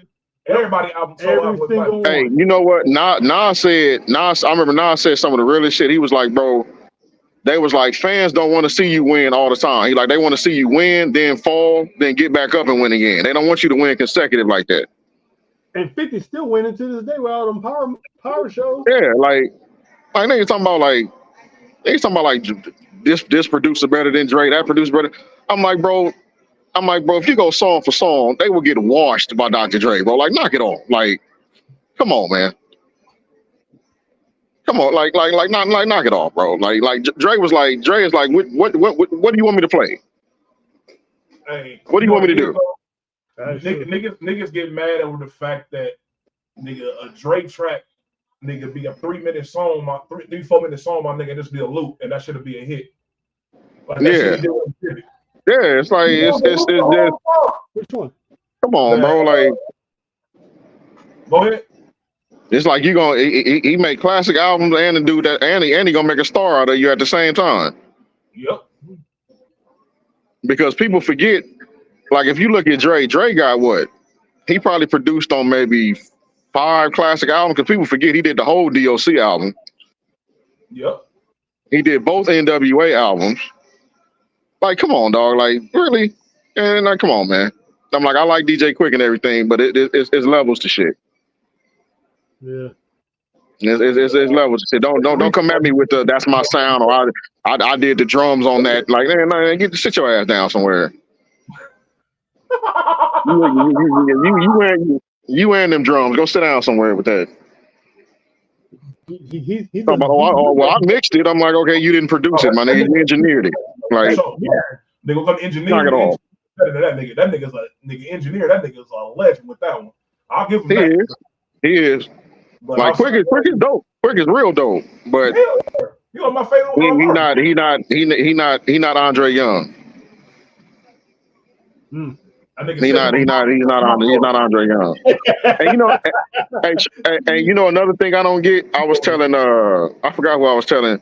Like all these dudes that say what they did when they was in the studio with Drake. I did this, I did that. But I'm like, but if Drake pick up the phone and call y'all are hitchhike to him. It really would. Yeah. So I'm like, y'all keep working with a dude that keeps stealing from y'all. Okay, which one is it? That's real shit. Yeah. Like, come on, man. Like, that's what I'm saying. I'm like, man, knock it off. Everybody know who the best. Come on, man. AC said, did y'all like Mustard's album? I didn't hear it. I haven't heard it. I gotta hear it. I haven't heard it either. I've heard a couple of songs. It's another Mustard album, you know, so it is what it is. Well, Tick was saying that Mustard ain't like that. He's getting a lot of, it's not getting the acclaim he thinks it should get because a lot of people think he's riding off. No, it's another Mustard tape, and you know, Mustard tapes don't be something like that anyway. So it's like, I don't know what the nigga thought was gonna happen. He ain't got no like big name on there. So it's like, shit, what you expect? Yeah. Shit, I'm gonna get out of here, y'all. My phone about to die, man. I had to tap in when I seen that Packer fan, man. All right, Fat Eye, 2 minutes, dog. All right, man. All right, Trell, Nick. You're up. All right. All right, let's get out of here with the final segment. That was cool. All right, What you think I do? Call out names, huh? Yeah, we got that right now. I got a few. So yeah, shout out to Kristy, shout out to Fat, shout out to Izac. We're gonna talk some AFC North on Friday. Can I go first and call on names? Go ahead. Let me do the famous intro. All right, it's the final segment of the night. It's time for the segment that's often imitated, never duplicated. It's our boy Dolby's favorite segment. Shout out to him. He was in the chat earlier. It's time for calling out names. KC, what up, bro? Good to see you, man. Go ahead, Nick. Who you got for calling out names? I have the people who think Steph Curry should have won MVP of the Olympics. Oh my God! All right, so let me break this down for everybody. So Steph Curry in possibly how many preliminary games they played? About 4. So in about a 10-game span, he had 2 good games. One of them was 2 spectacular games. I'm sorry. I'm not going to say good. They were 2 spectacular games. Which were the last 2. Now, with that being said, why is it that you think that he should win the MVP off of those 2 games? Because everybody's like, oh, they don't win if he doesn't do what he does. Where the hell was Steph Curry at the first 4 games? When they were still winning. When they were still winning, and he was going 0 for 16 from 3-point line. Struggling. He was struggling. So y'all want him to win MVP off of, y'all only complain because LeBron is the one that won. Let's just go ahead and call it what it is. If Steph Curry would have won, nobody would have said a word. And if you would have said something, you'd be like, oh, you over here glazing LeBron. That would have been the first thing they said. LeBron is first in every category on the team throughout this run. Yeah. He's number 1 in every category. Yeah. Hey, KC, I got him too. Points, rebounds, assists. Okay. He's number 2 in blocks. Come on, man. The hate has to stop. He anchored that entire team. Dog. And he's done this numerous times. Yeah. Most assists averaged by a player from Team USA since '76. John, why is it that they say Kobe is the reason why they won those 2 Olympics, right? Even though LeBron's stats shows you they were better than Kobe's the entire time. Kobe was the reason why they won in Beijing. LeBron was clearly the reason why they won in general. Was clearly why they won in 2012. Doc Rivers said this, and this line will always stick in my brain from that 2012 Olympics in London. Mm-hmm. He was being an analyst for NBC, and they asked him, what line, if you were coaching, would you put out there in the second half? It was like LeBron and any 4 guys. I don't care. Yeah. That's exactly what he said. LeBron and any four guys. He didn't say Kobe. He didn't say Durant. He didn't say Chris Paul. He said just throw LeBron out there and put 4 out there. We'll figure it out. And we'll figure it out.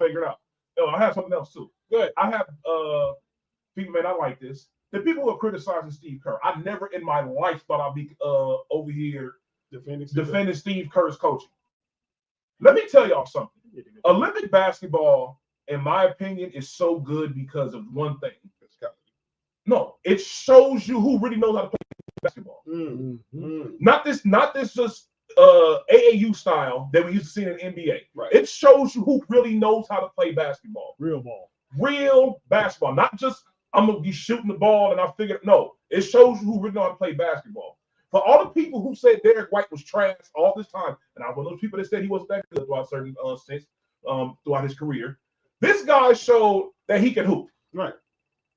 He was probably the third or fourth most consistent player on that team. That is the reason why he was always in the game. People complaining, why wasn't he playing Jason Tatum? Did y'all see Jason Tatum when he played? Yeah. He looked terrible. Very much. Talking about he couldn't catch a rhythm. Nobody catches rhythm in Olympic games. That's the reason why you show who really good. You go up in there and you do your thing and go on about your day. Yeah. This theory that he ain't getting down offensively, but he could definitely brought something on defense. They didn't need him on defense. No, You had Drew Holiday. You had Derek White. You had Bam. You had AD. You got LeBron. Anthony Edwards. You got their KD. The bench mob was all basically about defense. Dog. Even Embiid is a defender. Like, come on, bro. Like, what they need him for? My thing is this, dog.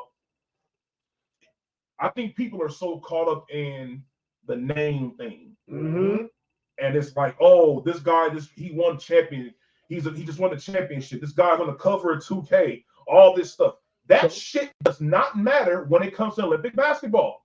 Michael Jordan was not the leading scorer on the Olympic basketball team. It was Charles Barkley. That's right.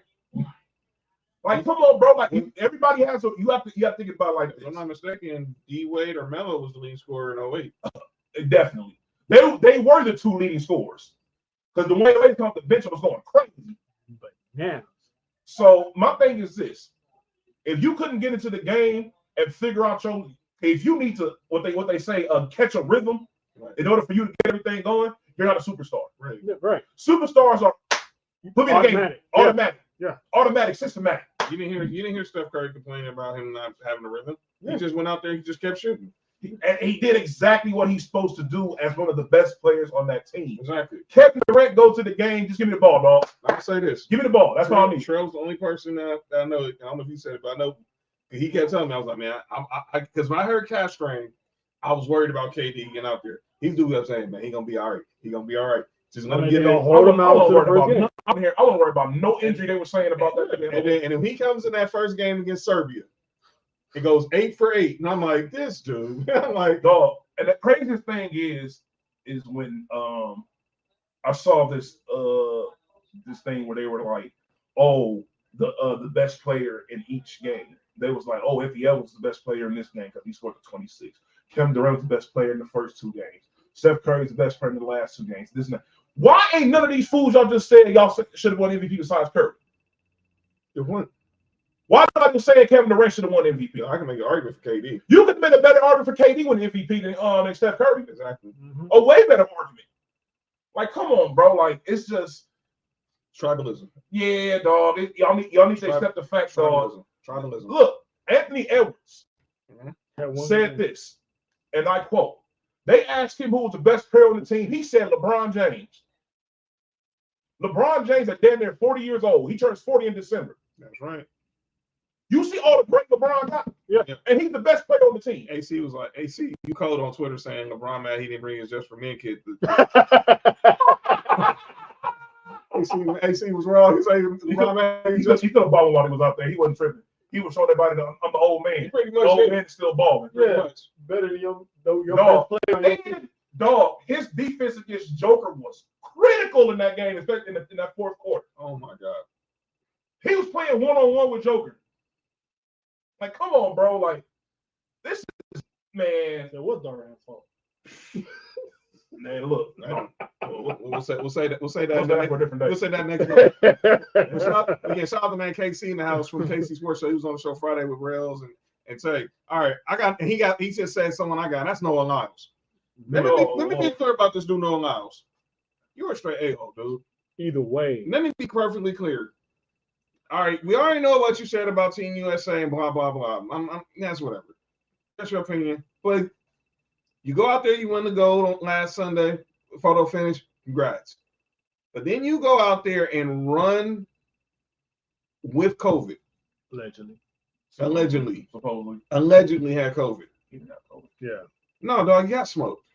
And then he went out there and faint, and he was saying in his reports that you claimed that you didn't want to go to Anthony Edwards that invited you to the Adidas party, and he ain't got a ring or this and that. No one's gonna care about you for another 4 years, bro. Shut up. Go out there and represent our country the right way. Don't be out there like AC. He's acting like a straight clown, bro. And what did he do days later? Partying. But he got COVID, though, right? I don't want to hear that. He got that Paris COVID. Yeah. So either he lied about having COVID, he or he don't give a shit about him. He lied, dog. Either way, the nigga's an ass. Look, right. Noah Lyles has single-handedly turned himself into. Look, this is the thing about He's a heel. He's a heel now. Here's the thing about the USA, dog. When it comes to the Olympics, we root for all our people in the Olympics, dog. Right. You are the only person that I've seen where the USA people, where everybody in the USA does not care if you win or not. And you did that to yourself. By the way, this whole theory about people going for France just because they didn't want to see LeBron get another medal, that's stupid. Yeah, Or people saying, well, I'm going for France because USA should win. That's stupid. That's the dumbest shit I ever heard in my life. My next person is, speaking of France, I'm calling out the IOC. Give Jordan Childs or Dan Bronze medal back. I don't want to hear about no dang technicalities. So they actually took it from him. Yeah. I don't want to hear no dang technicalities. That's your fault. And then this whole crap now, y'all want to get in feelings because people hearing that y'all in bed with Romania? Oh. I don't want to hear that. I don't want to hear that. Give that girl back her medal, man. That's weak. You're only gonna take the medal back the day of the closing ceremony. Shut up. That's weak. Next. That's weak. The NCAA. Uh-oh. Does not have to be the dumbest organization in next. IOC and the NCAA are neck and neck for dumbest organizations in sports or in the world. MLB ain't too far away. True that. Rob Nafford is a total idiot. But tone deaf. You gotta tell me you're giving Jim Harbaugh a 4-year show clause for giving a kid a hamburger during COVID. And y'all ain't even figured out if he really stole signs or it was just Connor Stallions being rogue. Let me ask you a question, Nick. Wait. John, say that one more time. The NCAA hit Jim Harbaugh with a 4-year show clause because during the pandemic, he gave a recruit a hamburger. For those who don't know what a show clause is, that basically means for 4 years, you have to, if you hire Jim Harbaugh, you have to prove, what up, Kenzie? You have to prove why he should be hired and why there's no other candidate worth hiring over Jim Harbaugh. And then if you hire him, he has to be suspended for the whole seat for the first year of his contract. So if he ever goes back to college, he has to sit a year out. Exactly. Which he's not doing within the next 4 years. For buying someone lunch. Yes. Except it was a bacon burger too. But the thing is, Jim Harbaugh's not going back to college. No time soon. This might be his last stint as a coach. Yeah. I don't think he's going to coach no more unless he goes coach with his brother or his alma mater. See, well, Michigan. I don't think he's going to. I'm thinking about what you call it. My fault. I'm thinking coach the Bears. No, I'm thinking that too. I'm thinking about Urban Meyer. Coach at the other school. Yeah. Yeah, they're 80s. And by the way, and now, so he's not coming back. He's not coming back. So I might as well get that out of here. And then I'm calling out the city of Paris. Mm-hmm. I know y'all seen the videos with the kid pretty much basically all up in LeBron's grill when he got out of his car trying to go to the restaurant. Mm-hmm. Oh my God. And then these cops in Paris who are going to harass, who are so worried about where Aisha Curry is instead of someone who ran up there and punched her baby. Wait, somebody punched the kid? What? You hear? So y'all seen the video? I heard she was somebody hit her. Somebody hit her kid. On purpose? Her baby. Oh, hell no! What? On purpose? I don't know if it was on. Nah, but that. Fam. It had because you blood coming off right there. That would have been international. And because Draymond was there, was like, y'all realize this person hit a baby. She's had the baby in her knapsack right here, carrying it, and I'm like, come on, man. It's the international countries. I gotta calm down. They don't protect Americans, dog. We should already know that. Yeah, we all know why you call. Yeah, we all know. Yeah, I agree. Why you calling out Lake? Why she don't call my name? Never mind. Well, No. ask Chelsea. Oh Lord. Again? No, Kenzie just wanted to make it official. Go ahead, Trell. Actually, I also got the Olympics on call out names, but for a different reason. They're adding certain things to the Olympics to make it a sport, right? Yeah, where's that? Okay, AC had that person right there. Go ahead. Now, breakdancing.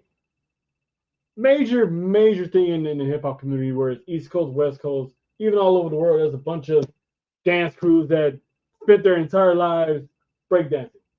Breakdancing is huge in Japan. Yes. Now, what the hell was that we saw in the Olympics? That was not breakdancing. That was the most embarrassing thing I've ever seen at any level in sports. And because of that, that was a one and done, in my opinion. And there's, like me and John was talking about this earlier at work.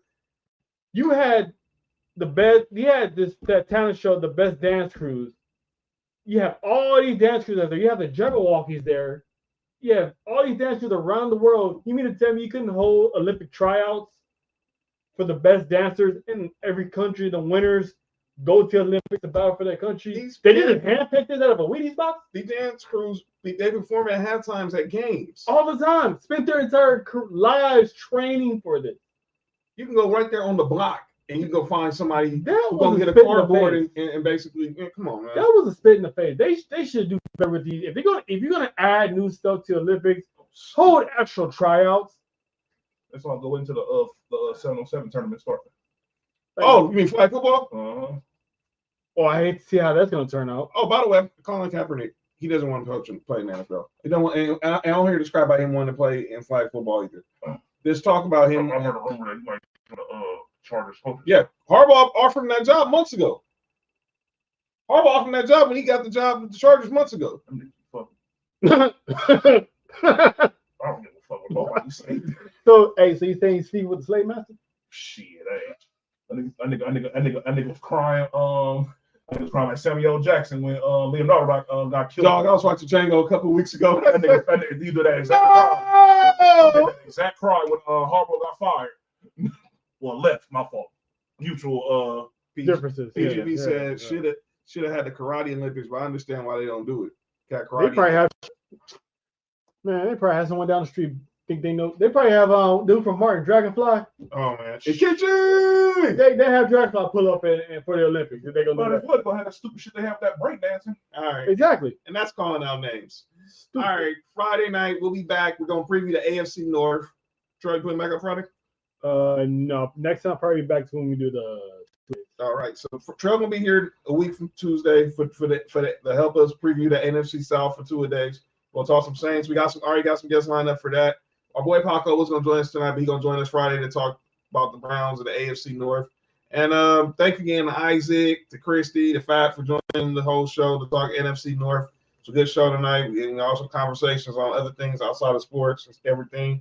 And Mark, if you missed, when WNBA supposed to be playing today? Who? WNBA. When is supposed to be? They start tomorrow. What the hell? They moved all the games? No, they play tomorrow. I just saw. I know because the Sparks play the Liberty tomorrow at 6. They're all just not getting back from Paris. No, they just give them a few days off. They probably be back to Monday, just give them a few more days off.